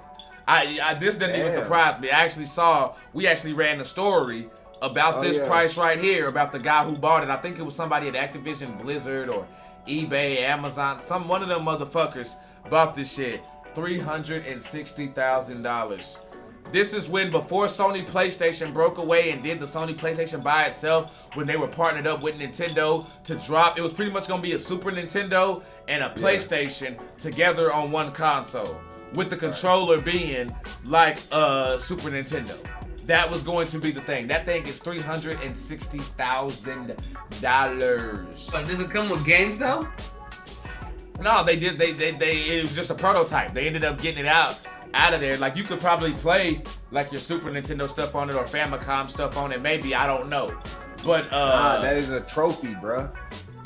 tripping. That is something you just have in your gallery of shit. Mm-hmm. Like you that's what you have behind steel glass. That's the shit you have behind glass. Like on Major Payne with that trophy and shit. You just have that bitch on display in the middle of the fucking when motherfuckers come in with 24-hour security on that bitch strapped. You remember that Mars Wrestling Buddy? I can have that Btach album. This is what it was. Look, if you seen Thor Ragnarok, it's for them people that just go, look, my stuff. Like that's it. That's it. Okay. Okay. Number 2 on this list, a Pokemon base English first edition. Oh my god. Okay, Charizard again. I told you Charizard was on that shit. I told you Charizard with that nigga. What you talking about? I told him. Probably, it ain't no Charizard. The original it's probably a Charmander. I like Charmander too, but they use Pikachu just because Pikachu was the mascot. Charmander was the king. Mewtwo was the evil villain. Yeah, on God. I'm so fucking pissed off right now. There are 2 things I regret. It might be a Charmander. Hold up. Remember the Burger King? Right. What is it? Hold up. There are 2 things I regret in fucking life. I regret not being fortunate enough to keep all my like action figures and video games and stuff like that I grew up with. I envy motherfuckers and I'm super jealous of people who are actually able to keep all their shit from growing when they were growing up. That's number 1. And now number 2. I do agree with that. I had this fucking card. I had 3 of them. And I regret not valuing collecting and keeping shit. And just so used to making that quick $50, $60. It's the streets, and bro. Stuff like that. This Pokemon Charizard card, the holographic first edition. Again, like I said, I had 3 of them. They were $2.99. You could get this. That's why I'm saying they were commonplace. Oh yeah, these were cheap. These motherfuckers $390,000. That lets you know how much people didn't give a fuck about them. $390,000, bro. Multiply that times 3.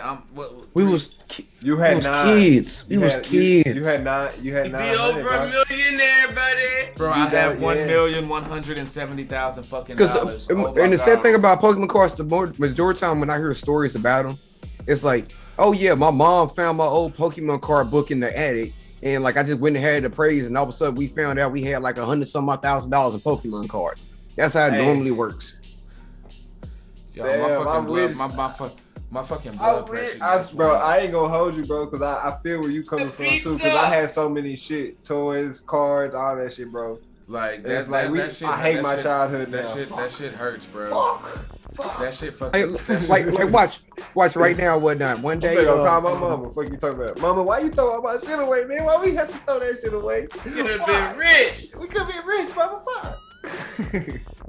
All right, number 1 before we get to the. What's number 1, bro? A 1996 Super Mario 64 video game sealed in the glass case. Holy shit. $1,560,000. That sound about right. Bro, I have 5 of them shits. No, I'm just kidding. Oh, fuck.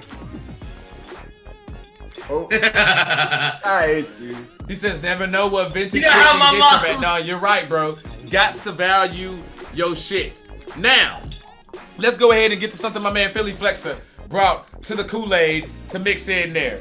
It was a question about 30s and being single. I will go ahead and give you the flow and let you speak on that, brother. Go ahead. Okay. It started with me or whatnot, but I tried to holler at a chick the other day. Okay. You get no play. It's no cool. Play. I ain't worried about it. But then like I was kind of like just read social media and it's kind of like heading back to back. And this girl had tweeted a completely different chick. She had tweeted, guys who are 30 and over are bad news, especially ones with no kids. And I sat there and I looked at that and I was like, baby girl, who hurt you? Somebody married with no kids. Or somebody that's not married that just didn't find her suitable to be a relationship. That's funny to me.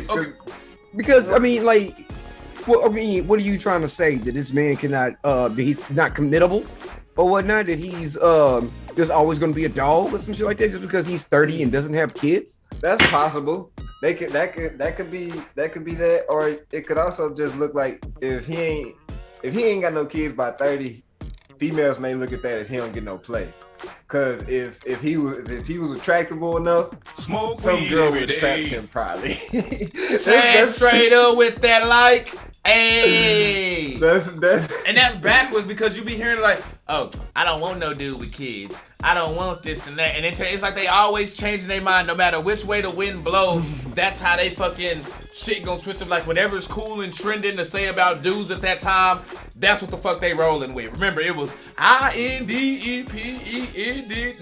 Now, motherfucker, you gotta be able to take care of me and shit. You gotta be able to have all that bullshit. They need a Birkin.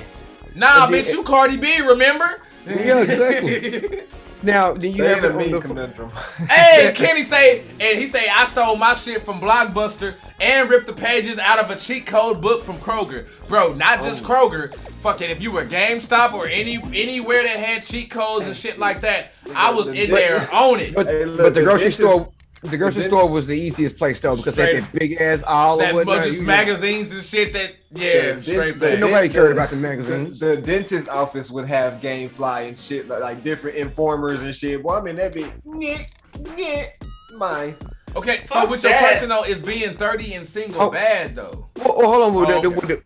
Well, I have one more little side of that. Okay, go ahead. So you go to the other side of whatnot where people like me. I'm over 30 and I have a kid. And I'm single. So do you look at me and say, damn, he can't make a relationship work out or something like that? Or you look at him like, oh, he's just something must have just happened with his relationship? Because it's kind of weird. You can't judge a dude. I feel like you can't judge anybody unless like you see somebody. I think Isaiah will make this point right here. That once you start having like 3, 4, 5 different ass kids and whatnot, and you got all these different baby daddies, or not with your baby daddy, you just judgment should be made. Judgment should be made or whatnot. When you decide that you're going to have multiple kids, that means you made multiple mistakes or whatnot. Back to back. Yeah, I was with a chick for several years or whatnot before we had said kid. But in reality, a single man over 30 with 1 kid should be perfect because you don't have too many priorities. You get that kid out the house, then it's just her. Fucking Kevin. In our reality, but you know what I'm saying, we can't think logical about this situation, Bill. So what makes people feel better is what you gotta go about. And that's gonna be hard because honestly we don't give a fuck. But once you start thinking about the feelings, then you might have to get somewhere from that. But logically you're not gonna get nowhere because logically it's supposed to make sense, but they gonna be on something. Okay, so like with everything that you're saying, bro, I wouldn't say that it's a Remember, I told you I literally had a girl. No. He getting that sloppy toppy. he pushing out like, girl, hold on. I was getting that. I'm on the podcast. Hold on, we only got a few topics left. Damn. Her foot get it? Wire. Topics. Her foot Kenny says, I'm 40, married for 14 years, 2 little girls. Hey, man, congratulations, bro. And being able to put that time in, like, for real. That is a blessing and a big thing. Somebody need to screenshot that face, though, seriously. Cause he's I roll back in your toes, girl.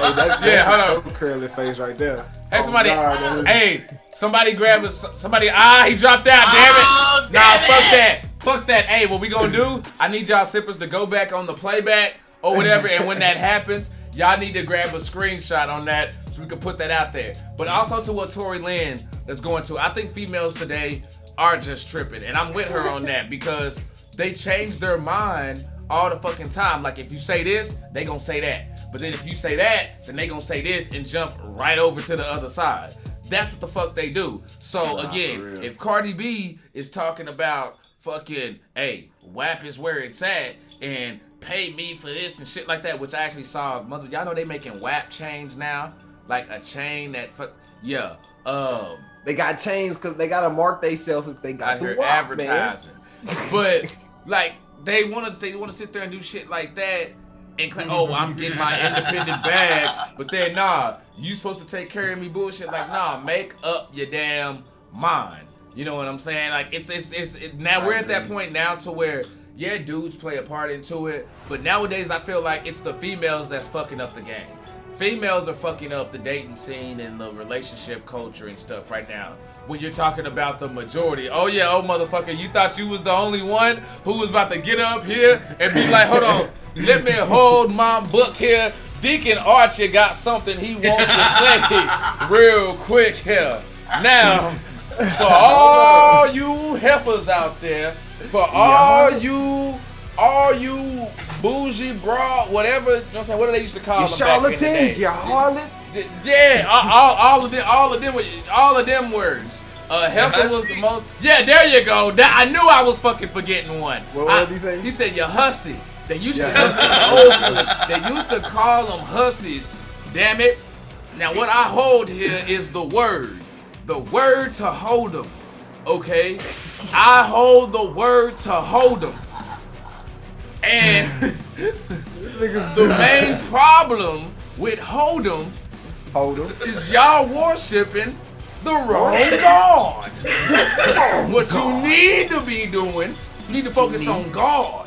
You don't need to be worrying about who got the highest trending twerk video.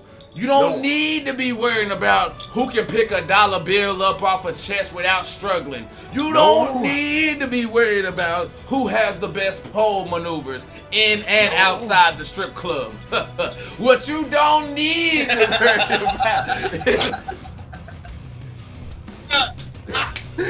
Motherfucker. Got me You with ain't that get one. away with that shit. I heard that. Nigga say, You need to be worried about the motherfucking crate challenge. Hey, I say, don't ask. I say, don't ask. I say, it's the military. No questions. Oh shit. Oh shit. Boy, we're fucking on one today. I gotta put him on that soapbox, I see. But bro, like seriously though, it's like a lot of that and a lot of mixed messages. Like my boy Phil, like he had told me a story about hey.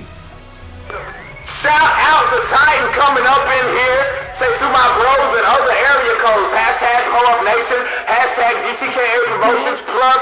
Hashtag Crack Bottle Boys Forever. Appreciate those stars. Genius. Who's got the nicer ass than the other? Come on, one now. Wait, hold on. Wait, what? Who we debating? Because if we talking booties now. Oh, he was saying what you was talking about. He was like, worrying about who got the nicer ass than the other one. Come on, you gotta be on them. Yo, now back to these hoes. See, you thought I was done, huh? Nah, but see, as soon as your ass getting ready to sit down, we break into another song, and your ass gotta stand right on up. Huh? Yeah, put them bunions to work. All that good shit. Now, like I was saying though, like on a real tip though, but man, Flexer was talking about how he had approached, you know what I'm saying, he had hollered at a chick at a gas station. You know what I'm saying? And you hear females all the time saying, hey, they want dudes to be confident, you know, and things like that. But then when you are confident and you exude that, there's an issue. He had a chick say, well, if you didn't, she said, I want to get the words right. Says, well, you didn't have to be a creep about it and approach her at a gas station. So to her, and she was like, well, and so he kind of like, bro, he was like, wait, how is that being a creep for approaching you at a gas station? And she was like, well, when I'm out and about and stuff like that, I don't be wanting guys to talk to me and stuff like that. Okay, so when is the motherfucker supposed to be able to read that and know that? You know what I mean? This is the part where the female philosophy is just ass backwards. All of that shit there is stupid. That's how you got dumbass females running around, because they preach shit like that and it sounds good and other motherfuckers soak that shit up. If you going, you gotta realize, if you're attractive, when you go to the grocery store, when you go into the, motherfuckers are going to holler at you. That's what comes with being a lady.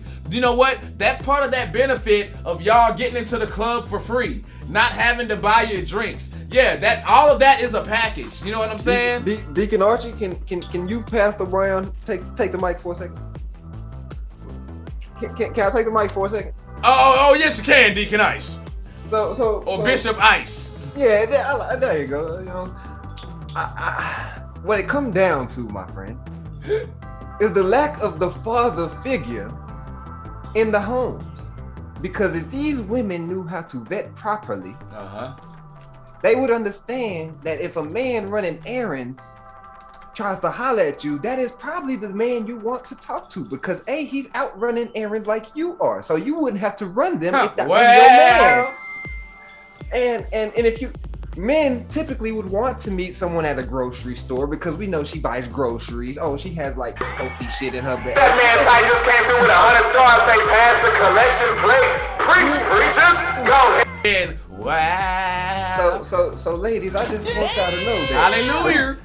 If you didn't know before, because my sister be telling me that there's some things that I be putting on that they didn't know. So let me go and say, gotta have your hodar on. You want to talk to a man that's in the Walmart. If you want to talk to the man in the Home Depot, you want to talk to the man in the Costco, you want to talk to the man in the Winco. Praise, brother. They don't hear you though. They don't hear you though. You see a man running errands, guess what that means for you? No errands. Because he gonna run them motherfuckers. Preach it. Guess where you gonna be at? At the crib. Doing your shit. They don't hear you though, brother Bishop. They don't hear you, Bishop Price. They don't hear you though. I'm just saying what we're trying to get across to you ladies' heads. Stop looking for the rappers and the millionaires and the whatever you looking for.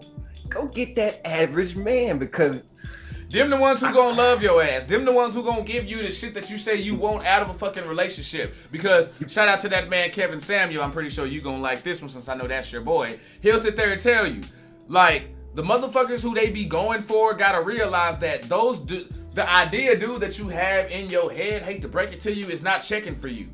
They're checking for the who gonna do what I say? The Gene Iacos or whatever the fuck. They looking for the Rihannas. They looking for like a Kardashian type chick. So those shit that motherfuckers be fantasizing about because they watch The Bachelor and stuff like that. No, those dudes are in a completely different bracket. Yeah, every now and then you may catch a motherfucker luck up. You walk through, you be like, damn, how the fuck did that get that?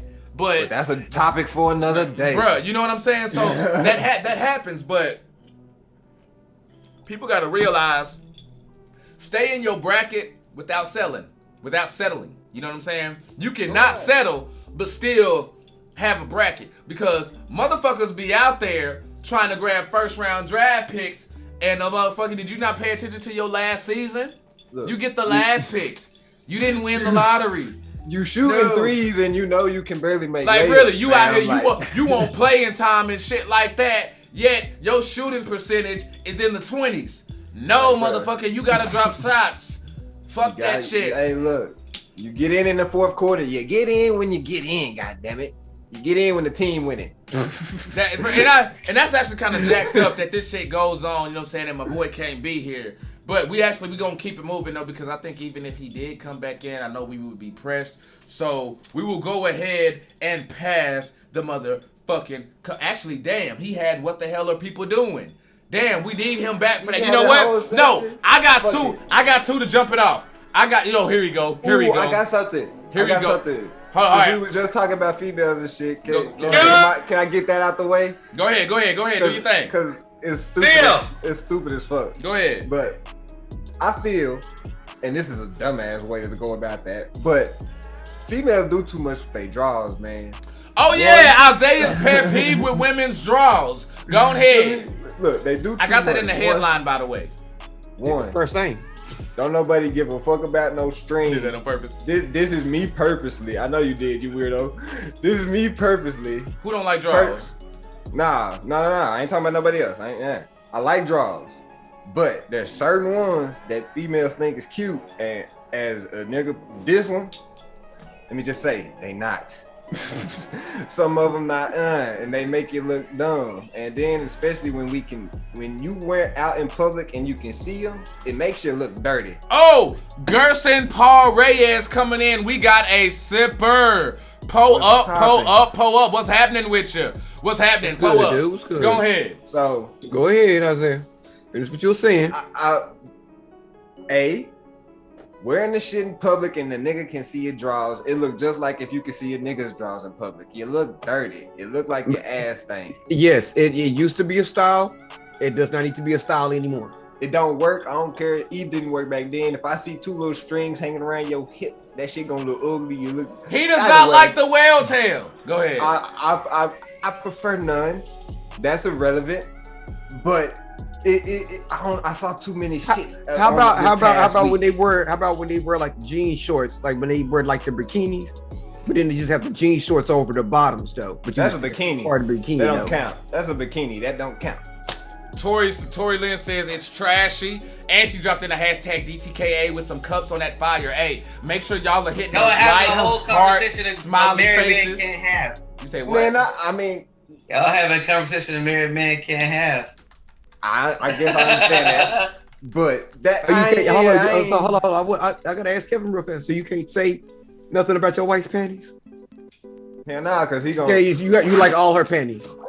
That's all you can say. I just like all my wife's panties. Hey, honestly, don't pay attention. Because if he fuck around and say something, his screen gonna cut out. No, you say you just say I get it. I never got it. Yeah, there's more 90s. Yeah, bro, the well there. Okay, hold on.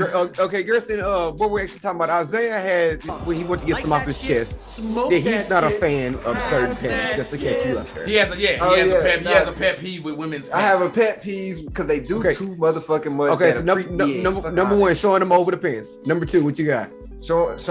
We don't want to see it. Two, the strings don't look attractive because it just look like you got something stuck up your ass all day. Like, and I'm just like, hey, Lita was fly. Lita was. At the end of the day, bro, I don't know why it was a big thing. It just was fucking funny to me that the way that shit go, like they do too motherfucking much about female drawers. And I could be wrong. And I just, you know what I'm saying? I just want to know what y'all thoughts when it comes to okay, who gonna go first? Okay, yeah, we know Kevin can't go. Like I said, he ain't trying to get shanked. I can go? You can? Them thongs, hold up. You want to know what else is weird? Why do niggas be sniffing panties and shit? Okay, you know what? I can't answer that shit. Sniffing them and licking them. Fuck that, somebody else go. That shit don't make no sense. I'm not a panty sniffer, bro. I don't get it. I'm sorry. It's not attractive. I ain't trying to sniff her panties, bro. I'm good. I'm gonna tell you like this right here. Any motherfucker out there who's sniffing panties, bro, I'm gonna tell you like this. You watch on TV, the motherfuckers who do that shit, bro, they only do that because there's a chick that they can't have and they feel that's the closest that they can get to them, which is still kind of creepy as fuck. Like, that's the group chat. Like, what if you was like on the volleyball team or something like that? But like, I'm just sorry. Oh, and Gerson, appreciate that, bro. Appreciate that very, very much. Man, we trying. That's my answer right there. You said what? Do you see the group chat?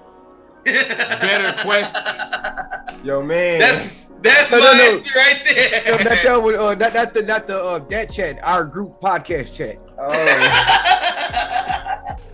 Oh shit! Hold on, let me see this shit real quick. What the fuck did he do? We all had that time. Hey, thanks, Gerson. Appreciate that. Hey, man, if you haven't done so already, drop a exclamation notify in the chat or go to the Drink the Kool-Aid page. Follow us and turn on those notifications. We also have a Twitch channel that is pinned in the comments. Twitch.tv/PhillyFlexer. It's even right there on my man's name. Fuck with us though.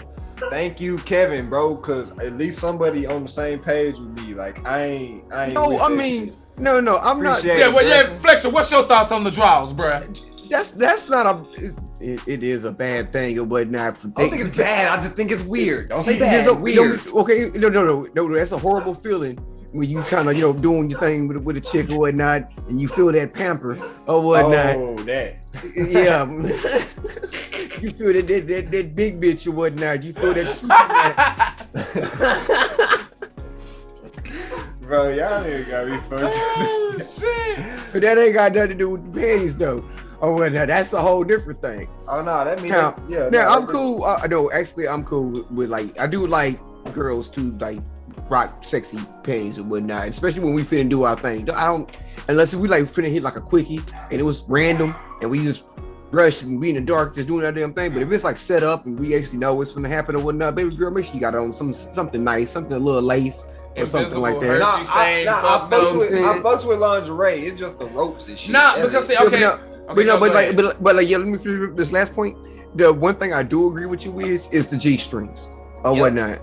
There you go. It's so one point it's cool when you had like a strip club, girl got the G string on, she doing her damn thing or whatnot. But see, the sad part bad is I'm not even a strip club guy. So even like when I watch my hub or whatnot, this nigga, I'm just saying, I think a nigga just kind of skip through that part or whatnot, and just be like, yeah, don't care, take them off. Right, for sure. Hey, now for me, I'm gonna go ahead and tell y'all right now, I'm nasty as fuck. I don't give a fuck.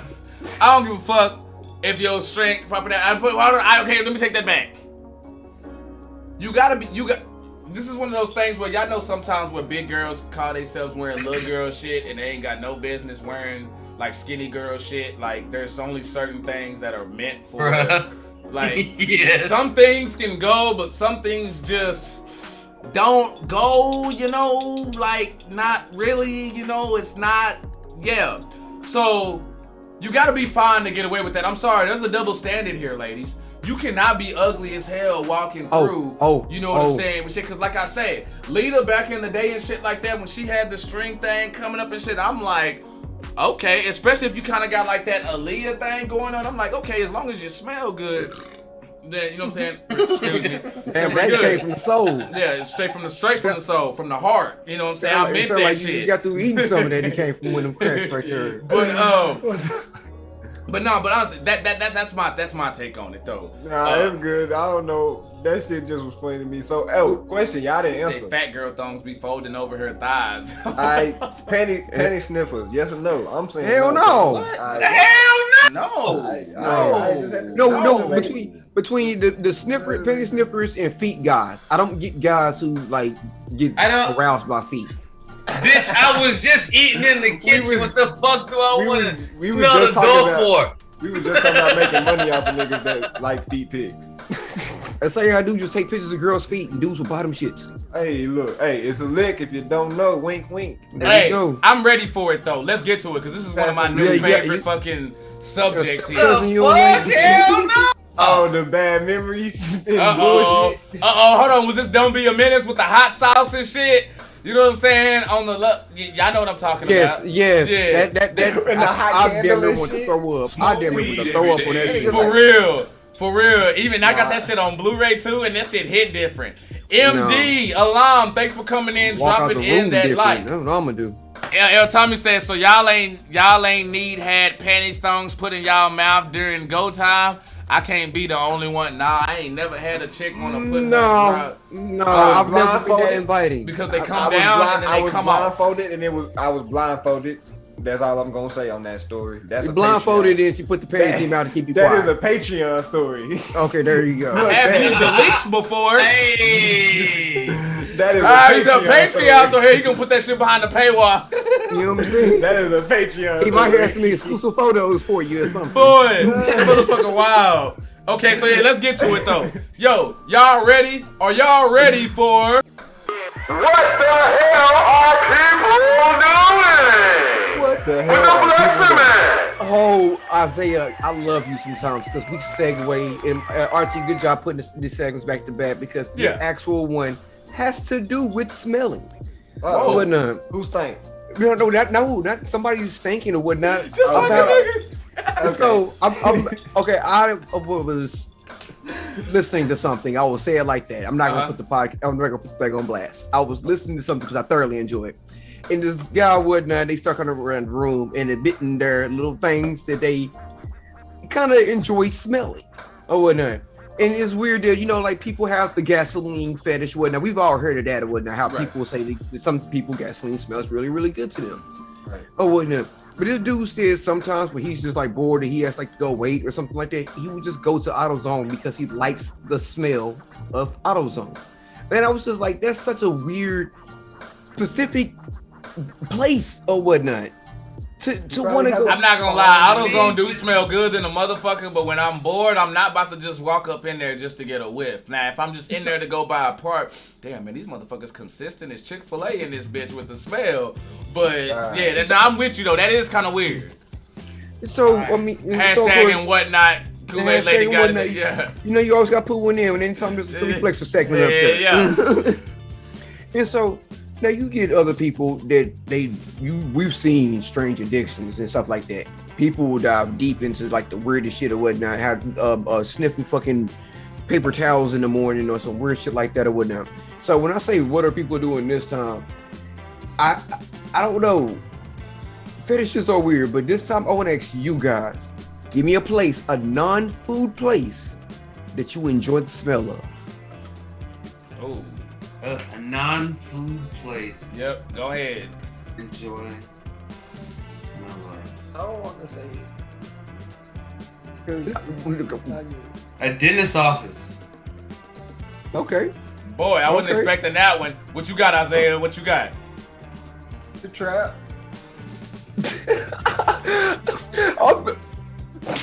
Get your dumb ass off the fucking screen. What type of so you just going to the weed house though? Wasn't that's what you talking about? Because crack house. This motherfucker want black and mild incense, the smell of fresh weed, fried chicken, and a German chocolate cake sitting right there on the side, and somebody hair being done just for me. Looking ass. I put y'all said staples. That's what I'm saying. Okay, that's a good one. And Pet Boys, we got a Pet Boys. I got let's see. Bank. A weird one though. Ooh, that's a good one. The bank. The beaches. Office Depot. Oh shit. See what I'm saying? People got places. No. Actually, recently, cause I be delivering, right? I like going to apartments. Smoke weed every day. But like I just like delivering to apartments. People open the door and their house just smells good. They don't even have to open it. Just walking through the hallways reminds me of my childhood. Like it smells especially like if they washing clothes and shit, boy. Yeah, like all the shit. I smell the different shit. I'm like, damn. So this is what it used to smell like when niggas was smoking weed in their crib. This is what it smelled like when they was washing clothes at this time. This is what they smell like they was cooking some fucking. You know what I'm saying? Like that motherfucker's making pupusas. You know, it reminded me of like when I was a kid. So that's a weird one I like going to. I like delivering to the apartments like a motherfucker. He says delivering. What job does he have? I believe my man does Amazon. Yeah. Now for your boy, like I'm with her, like y'all. I love like the Office Depots, and I think, like I said, I like the way AutoZone smells as well. But for me, I love the way sporting goods stores smell. Like a Dick's Sporting Goods and shit like that. Like you walk in there. Nothing smell of balls. You hitting another child. That right there. I'm telling you, bro, because when you walk into a sporting goods store, this is what'll happen. When you walk into a sporting goods store, a sporting goods store will remind you of how broke your ass really is. Cause you walk into that motherfucker and you be like, damn, man, if I was rich as fuck, bro, I'd buy that fucking canoe right there, that tent right there, get that bow and arrow that's way over there, that paintball gun, that wall cover. I don't even fucking play tennis, but damn it, I will buy that set right there and fucking learn to get my Djokovic on. You know what I'm saying? Like, you walk into a sports goods store, bro, and you just be like, damn, bro. Bradley, thanks for that like, man. It just, yeah, man, like I say, it makes you realize, like, bro, I either need to get my money together or I need to get my fucking money together because, like, that's just the fucking life. Like, I remember walking in the Foot Locker when they had the basketball courts in that bitch. Like, bro, felt like... Hold up. I can't be that young. What the fuck did you just say? Okay, then you are. Then you are, yes. You would go in the Foot Locker. They had the red and black wind Nintendos. Then you would walk in. They would switch. There would be those and they would have one where it's just a black fence. You would walk into Foot Locker and to your left, immediately when you walk through the door is a basketball court, full court, right there in that bitch, bro. So we sitting there hooping. Hey, mama, go buy. I don't give a fuck if you buy some K-Swiss. I'm over here working on my. You know what I'm saying? That's just what that was. But yeah, bro, to wrap that part up though, that's my spelling spot, bro. Sporting goods stores. So for me to go ahead and end this off, then I'll tell y'all mine real quick. Go ahead. Even though I don't go to these places anymore, I like to smell the damn barbershop. I don't know. People getting their hair cut or whatnot, that shit just smell good to me. A nigga like, okay, barbershop, okay. Shit talk. He like alcohol and shit talking. yeah, that's basically what it is right there. The smell of rubbing alcohol, some form of hairspray, and niggas talking up and making their goddamn breath heat up the damn room. I don't know. That coconut oil. That boy said. That boy went. He was that sheen, that fresh oil sheen spray. You know what I'm saying? In the blue can. That shit's fire. Okay, so what else you got for us on what the hell are people doing? Oh, where'd my notebook go? Uh-oh. I'm sorry. I saw what you saw. Phil, you was finna do what I was finna do. Oh, okay. I'm sorry. I can't believe I forgot about these. Now, on a whole nother topic. Okay. Now, I understand that some of us might have done this in our younger years. This kind of goes back to Isaiah and the panty stain right here. Well, not really about panties. I don't even know how that got brought up. Isaiah smelling panties? Draws. That was the king of draws. That was a different topic earlier. I can't hear anybody. I hear my thing? No, you're good. You're good. We can hear you. No. I hit this little thing right here. I hit that. Gotcha. I was like, why is this topic earlier this week? And so, is it really cool? Has it ever been cool for you to smash somebody with your partner or female friend in same room who is not involved in the action? Patreon.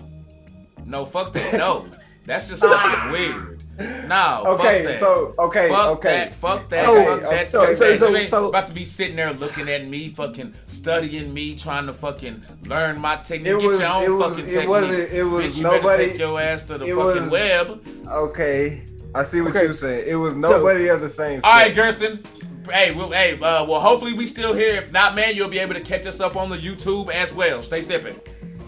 So, the example that I wanted to give y'all is, like basically back when you was younger or whatnot. Okay. I'm still young. So, I mean, no. Okay. Well, I would say like 16, 17, you still staying with your parents. I would say like that. So your partners are over there, y'all chilling. You get a phone call. Hey, I can slide through there tonight or whatnot. Bob is here. You invite said chick over. Mike Majaya, you got me dead. Yes. Hello. That's a cuss. No. But what I'm saying is, like, this is. I got you. Yeah, you was already up over there. You run the girl up over there. You know damn well y'all about to do your thing. Right. Shouldn't you tell your partner to leave the room? What would like? Okay. So sometimes that whole like, if we just stay under the cover, he can't see you. See how his back turn. He playing the game. No, this shit was never cool. What if there's nowhere to go? You shouldn't have invited her over or tell your partner to leave. I mean, that's when you gotta be regardless in that situation, you gonna be a whole ass nigga to somebody. You either gonna turn down the vagina or you gonna be like, hey bro, I'm sorry for now. If for the person who's telling the homie to leave, you ain't tripping because you know you got some cutty coming through. But if you that homie who having to leave though, bro, that shit gonna hurt your feelings. But when your ass in that situation though, you ain't gonna be tripping and you'll understand. I'm a real ass nigga. Let's just say this. Every time you say, hell yeah, it's cool. Been there, done that. When it's going down, it's going down. Pull up, Isaiah. Oh, yeah, for sure. Look, the game chair is positioned in front of me. So the only way you can see me is if you turn around. We are playing the game, sir. You need to focus on Madden. So if my girl was back here giving a little sloppy toppy while we are playing the game, but you in front of me. He said you need to work on your field goal accuracy and don't worry about what's going on. Your peripheral vision should be tuned in. That playmaker. You shouldn't even have no peripheral vision, my nigga. Oh shit! You playing franchise in my career. No, we just playing exhibition, nigga. We had it on Super Bowl mode, so we were playing against each other. So we on the exhibition while I'm having the exhibition. Oh man. Hey. Nah, but the way I play it off is I'm still playing the game. So niggas shouldn't even turn around and talk shit because we just focused on this. And I'm low key losing to where he can't like talk shit. And if you start winning, he focusing even more because you know that nigga get all focused on it. So it's like you good, but you gotta be like a good. Just don't be over here trying to pay attention and shit. Yeah, you gotta be in front of me. Ain't no cuck shit. That's that weird shit. For sure, for sure. Hey, do you got anything else for us on what the hell are people doing? No, I'm doing my silly shit. So I got two. Before I cut out again. I got two. Number one, did y'all hear that over there in Oklahoma that hospitals are filling up? Seriously, people who have gunshot wounds cannot be seen because motherfuckers are overdosing on ivermectin, which is like horse worm remover. Motherfuckers are ODing on horse worm remover in Oklahoma. So I don't want to hear shit about my motherfucking Longhorns again from any motherfucking boomer sooner because I'm on your horse motherfucking worm ass. I am on your ass. Yep, Tide Pod ass state. I'm on that ass. Oklahoma what? Holler at me. You can send all your hate mail to Archie Red. That's the personal page. Let me see where else. Really, just whenever you catch me fucking live. So that one is a dumb one. Then the next one, I saw this shit firsthand. I don't know if you saw this shit, Phil, yesterday or whatever. Did you see that mother carrying around that 7 or 8 year old ass fucking kid? And not only that, whoever she was with, like her friend or whatever like that, they were swapping. Like one would be holding them, then she would pass her off. And I'm sitting there looking like, girl, your feet are 2 inches from the fucking ground. Y'all better put that big ass kid down. Big motherfucker there able to. I thought she was in there to come do a fucking audit or some shit. About to fucking do taxes or some shit. Put that big ass kid down. The fuck you doing carrying her and shit? Still trying to get trying to curdle your arm and shit. Nah, let that motherfucker walk and then want to still sit there. Shut your ass up. Walk. Use your fucking feet. Big ass fucking kids and shit in here, man. You lucky I ain't got my black Air Force Ones on. How old is the kid? 98 months. Like, ooh, I hate that. I hate that with a passion. 172 months. This motherfucker did you just really give a 12-year-old baby numbers? You acting like this motherfucker. Like, for real, doing that, yeah. Because hold on, let me check my app real quick. That shit don't sound right, like, motherfucker. And bro, like I was so shocked by this. I had no shame. I started pulling co-workers and everything. I was doing the point and look thing. Like I'm sorry, I was acting straight up nigga-ish to that day, boy. I was like, funny. You gotta be fucking kidding. Okay, look, you gotta cut it some slack. That's when your baby $5 forever, so they can get the kid discount at CC's. Fuck that. This baby 5. Fuck you talking about? I don't care how tall this motherfucker is. That's the fucking freshman in high school. Shut the fuck up. I'm saying, like, where this nigga driver license at? For real. I just saw this motherfucker hooping for the JV team and shit, and you trying to come in here and get that little CC's discount. Archie, fuck out of here with that shit. Archie, you remember that talk walking to the motherfucker, hey, when you go in this hole, you 5, alright? Alright. But when your kid got to a certain age though, you knew you couldn't hit that shit though. But look what you did though. You went like that. She was doing like that. Yeah. You feel me? Real shit. So those were the two that I had. I saw that, bro, and I was just like, what the fuck? Yes, El Tommy on the JV, bro.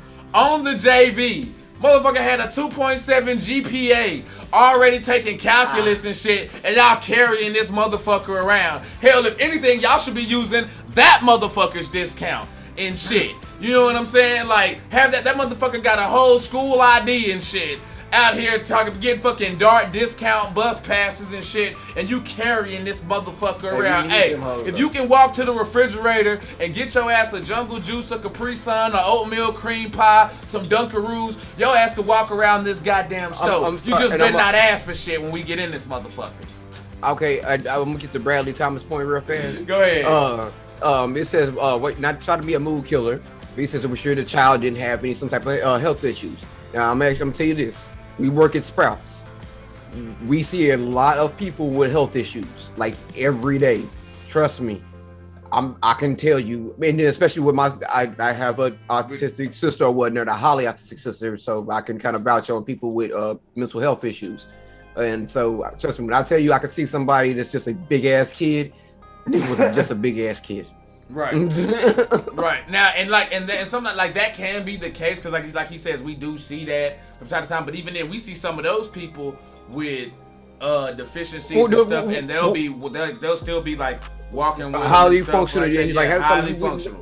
Yeah. Hey Phil, in your next bracket, or put them in that motherfucking car and leave. Shit, you can put them in the goddamn. Now you better car. get like the mall and shit. Had the motherfuckers pushing the Ferrari with the buggy attached in that bitch. You better do something. Hey, you better be in there like Cedric the Entertainer off Kings of Comedy and shit. Cigarette hanging up off the lip. Something like, you know what I'm saying? You better be in that bitch. We done seen plenty of parents walk up in there with kids, their feet are like scraping the ground while they're pushing them in a stroller. Mm-hmm. So I've seen it. So that's pretty much what we got for what the hell are people doing. Now you may want to go ahead and add this part in there. I know you had some little Nas stuff that you wanted to get to. God damn it! Look, I'm not prepared for that one today. You not okay? Then if you're not, then I'm gonna go ahead. I do have another question for you. Okay. What is it, real quick? Because I'm about to go in.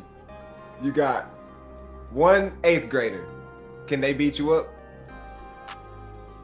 How big is this 8th grader? It doesn't matter. Oh no. Change that. 2nd grader. How? No. Can the 2nd grader beat you up? If that motherfucker run up, he get in these hands. Okay, so how many 2nd graders does it take to whoop your ass? All right, 2nd graders, we talking what, about 6, 7 years old, about as big as that kid I saw walking in the store on the bulk spices aisle. Okay, Fishy is 7. No, Fishy's 8. I'm sorry, so you're gonna have to bring about like 25 of them motherfuckers. It depends about the size of them, because I'm gonna start swinging on, but once like a couple of them hit you in the nuts, and you gotta get and then you hit the ground, they go start stomping the shit out of you. Oh man, be like the kindergartners from recess, motherfuckers fearing them. So you say about 25, Archie? Yeah, bro. Because anything less than that, I'm sorry, I'm sleeping that ass all day. Like I'm folding. I'm gonna be out there looking like. Remember when Neo was fighting all them Agent Smiths and shit, knocking their ass off? That's how it's gonna be rocking around this camp. Go ahead. Phil, how many you got? I don't have a number, but I will concede that there is a point where I will lose. He said, "Be like Trey on Don't Be a Menace." Hell yeah, you better stay the fuck out my way.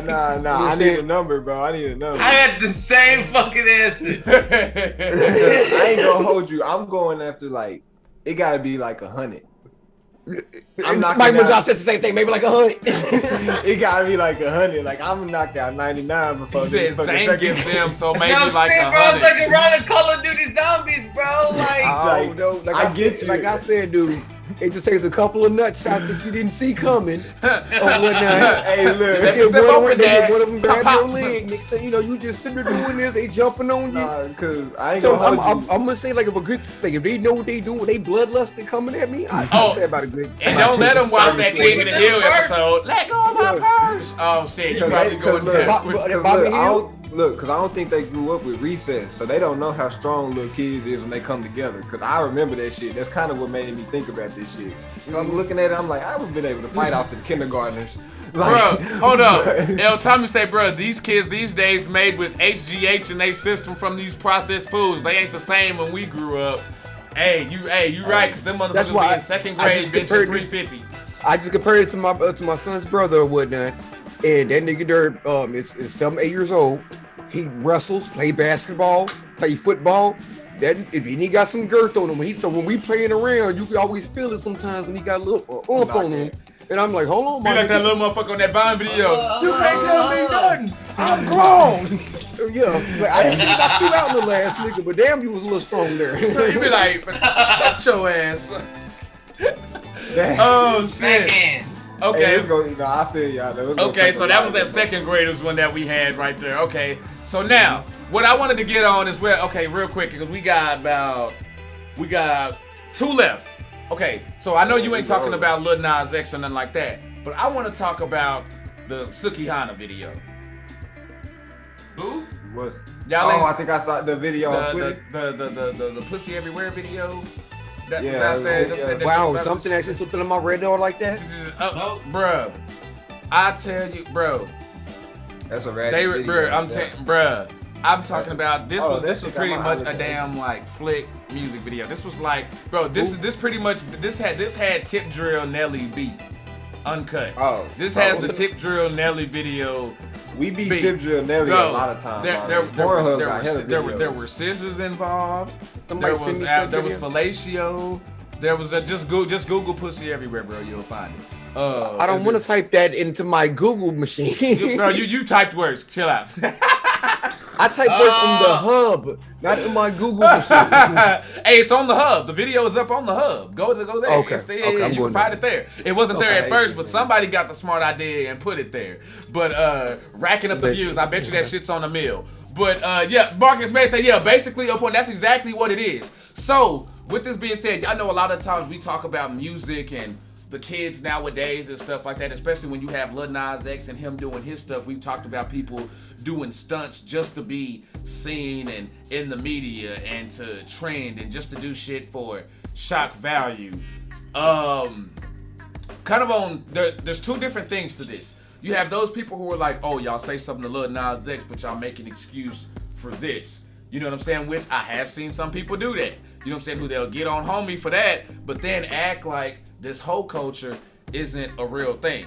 Now, for me, the whole culture is a real thing. I got an example for you. Go ahead. The whole Tony Hawk and the whole, he gave his blood for the fucking skateboards and him using Nike. I feel like it was two totally different things.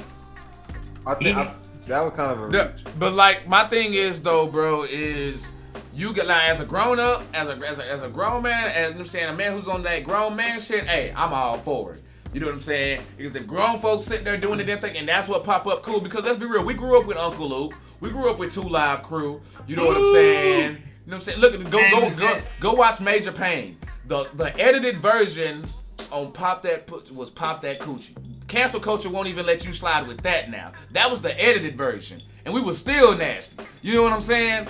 And now it's like if it's like in a grown folks setting, okay, cool. But I feel like because everything's so accessible now with everybody having phones, you know what I'm saying? Pretty much if you ain't got shit under app lock, your kids pretty much have license to go find whatever. And the fact that we're in that time, you know what I'm saying, in that area of things, do y'all think that was cool to drop some shit like that? The Wu-Tang series, I haven't checked that out, Mike, but I do need to get on that. I saw a lot of the first season. It was nice. I ain't gonna lie. It was gold. I can just say, I do like the video on pause, on mute though. Hoes gonna hold. So hoes See? On mute, this hoes is wonderful mute video. Boy. I don't care about the song. Boy. Hoes gonna be hoes. That's how that's gonna go. But I don't think it's a bad thing. Like they didn't drop it on regular YouTube. They didn't drop it to where it's gonna be seen on regular platforms. I think she dropped it on her Twitter. Right. It's to where adults should be able to see. And let's be real, Twitter is not tripping on no motherfucking porn. Not really. So it's like, I ain't mad at it. They ain't doing it to fuck with the kids. So shit, let them have fun. It's what they want to do. I got you on that. Another beef that I have with it is that, again, we talk about female rappers now, right? And I feel like exactly. Majority of the females now who are rapping feel like they gotta talk about their box all the time. There's a whole lot more to that. Nicki Minaj. You know what I'm saying? Like, no, like, and that's how all of them think that that's what it takes to make think that they just gotta talk about their head game, talk about how good this is and that is, and that's because you got thirsty motherfuckers out here who don't know shit, and that's all the fuck they want and what the fuck they care about. That's bullshit. Said, what's the name of the song video again? Asking for a friend. Don't worry, bro, I got you. I will go ahead and. What was the name of it again? I'm trying not to get in trouble and look it up. I think the chick named Sukihana. Yeah, Sukihana. I just posted it in there in the chat. Cool. Of course, that's with 2 I'll make S's. Sure I won't look that up. There's 2 S's in there. I accidentally put 1 S in there, but yeah, it's 2 of them up in there on that. So I just thought that, you know, with this culture stuff, trying to just give everybody's thoughts on it and releasing some shit like that at this time. Now, let's see, Isaiah. You said has theories and speculation ruined the media experience today. Damn, we still ain't hit this up? Bro, that's the last topic right there. Go ahead. Okay. So look, because I'm a person that likes theories when I go into movies and stuff like that. But we're at a time where everybody knows so much about lore and everything that's coming out now, whether it's a reboot or not. It could be original to movie interpretation type shit, but it's like everything kind of has background and shit when you watch it. And so whether it's music, movies more particularly though, and TV shows, if you have theories and shit, does it ruin the like event for you when you go in to watch new shit, like theories and speculation? I'll go real fast because my internet's still kind of holding up right now. Go ahead. I feel like that kind of started. It's kind of different, but I feel like it kind of started with the whole people with the books and the like the Marvel movie shit. thing.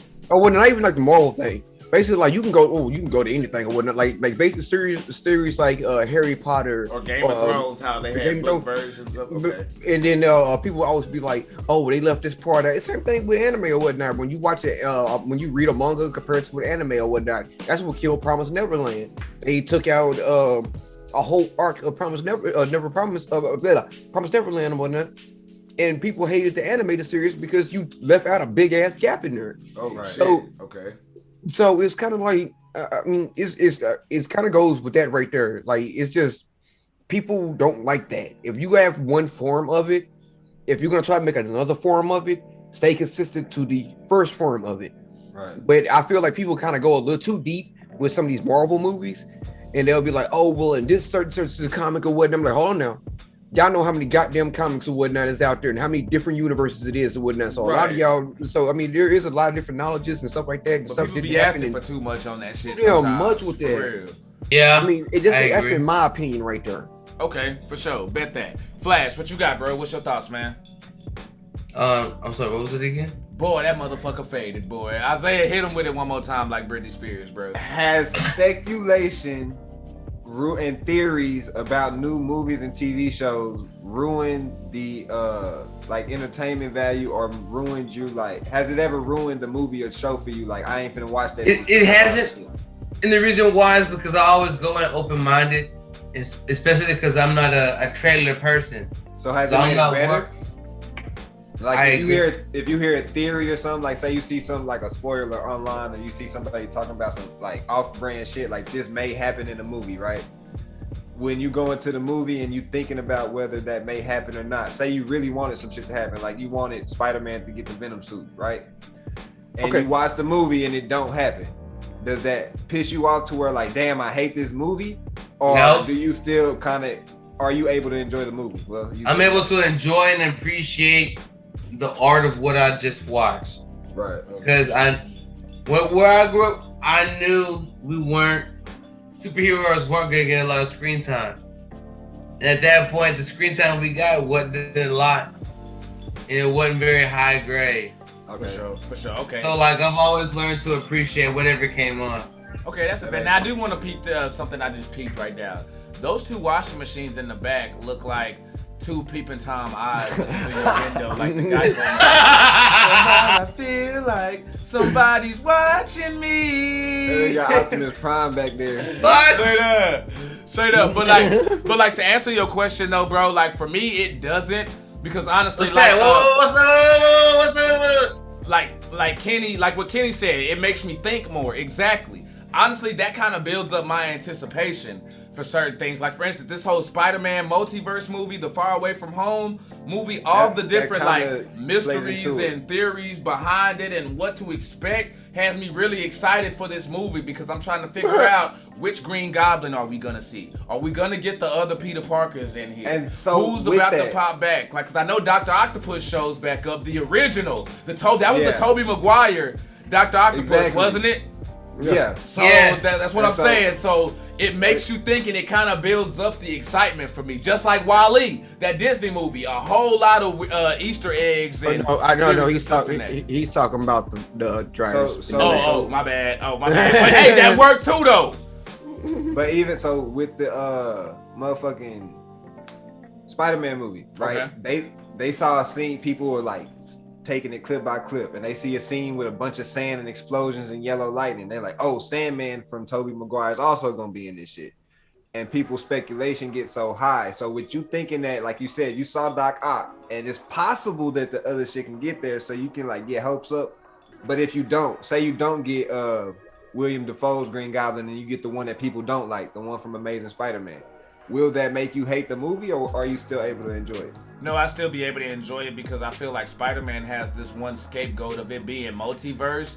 They could pull whoever they want from whatever universe, and you just gonna have to take it and run with that. We're gonna have to get out of our fanboydom and stop trying to expect everything to be catered to us. Them motherfuckers who make their movies, guess what? They make it for the fans, yes, but they also make it for the casual people who ain't went and read the comics. They don't give a fuck that we got first edition Spider-Man from such and such, and they're not making, everything they make isn't for the hardcore diehard. You know why? Because you're never going to satisfy the hardcore diehard. They're gonna always pick about something. They're gonna always nitpick and bitch about something. So to make a good product, you gotta make it for the conventional with different lore pieces that your hardcore fans can be like, oh my damn, what the fuck, too.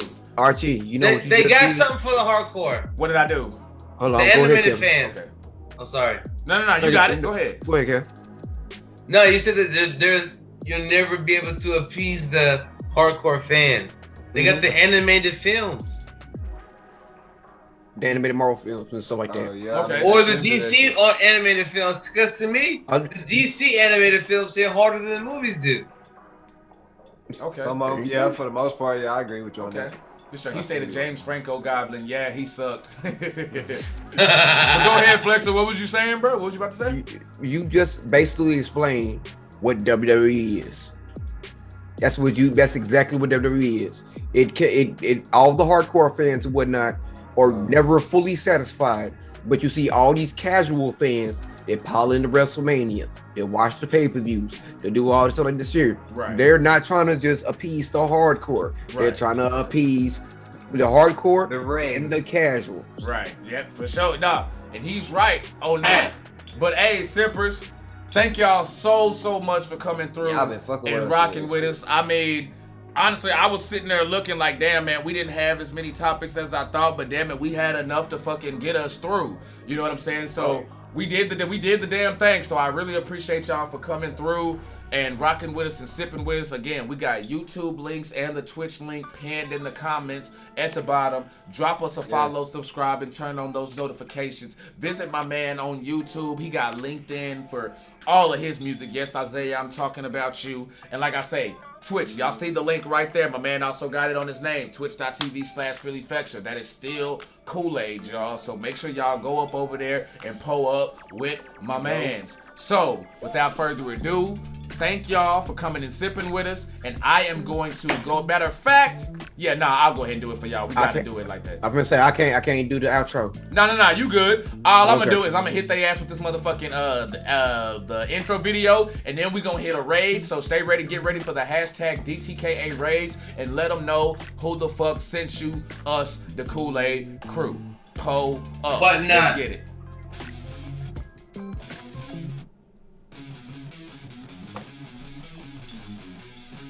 I'll do it again. What? Hey. I'll do it during the outro.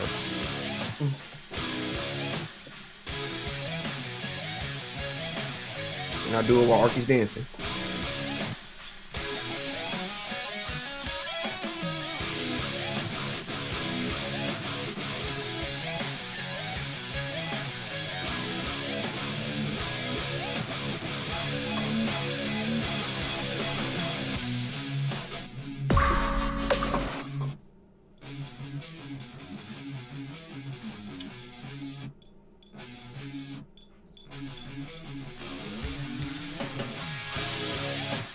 All right, with all my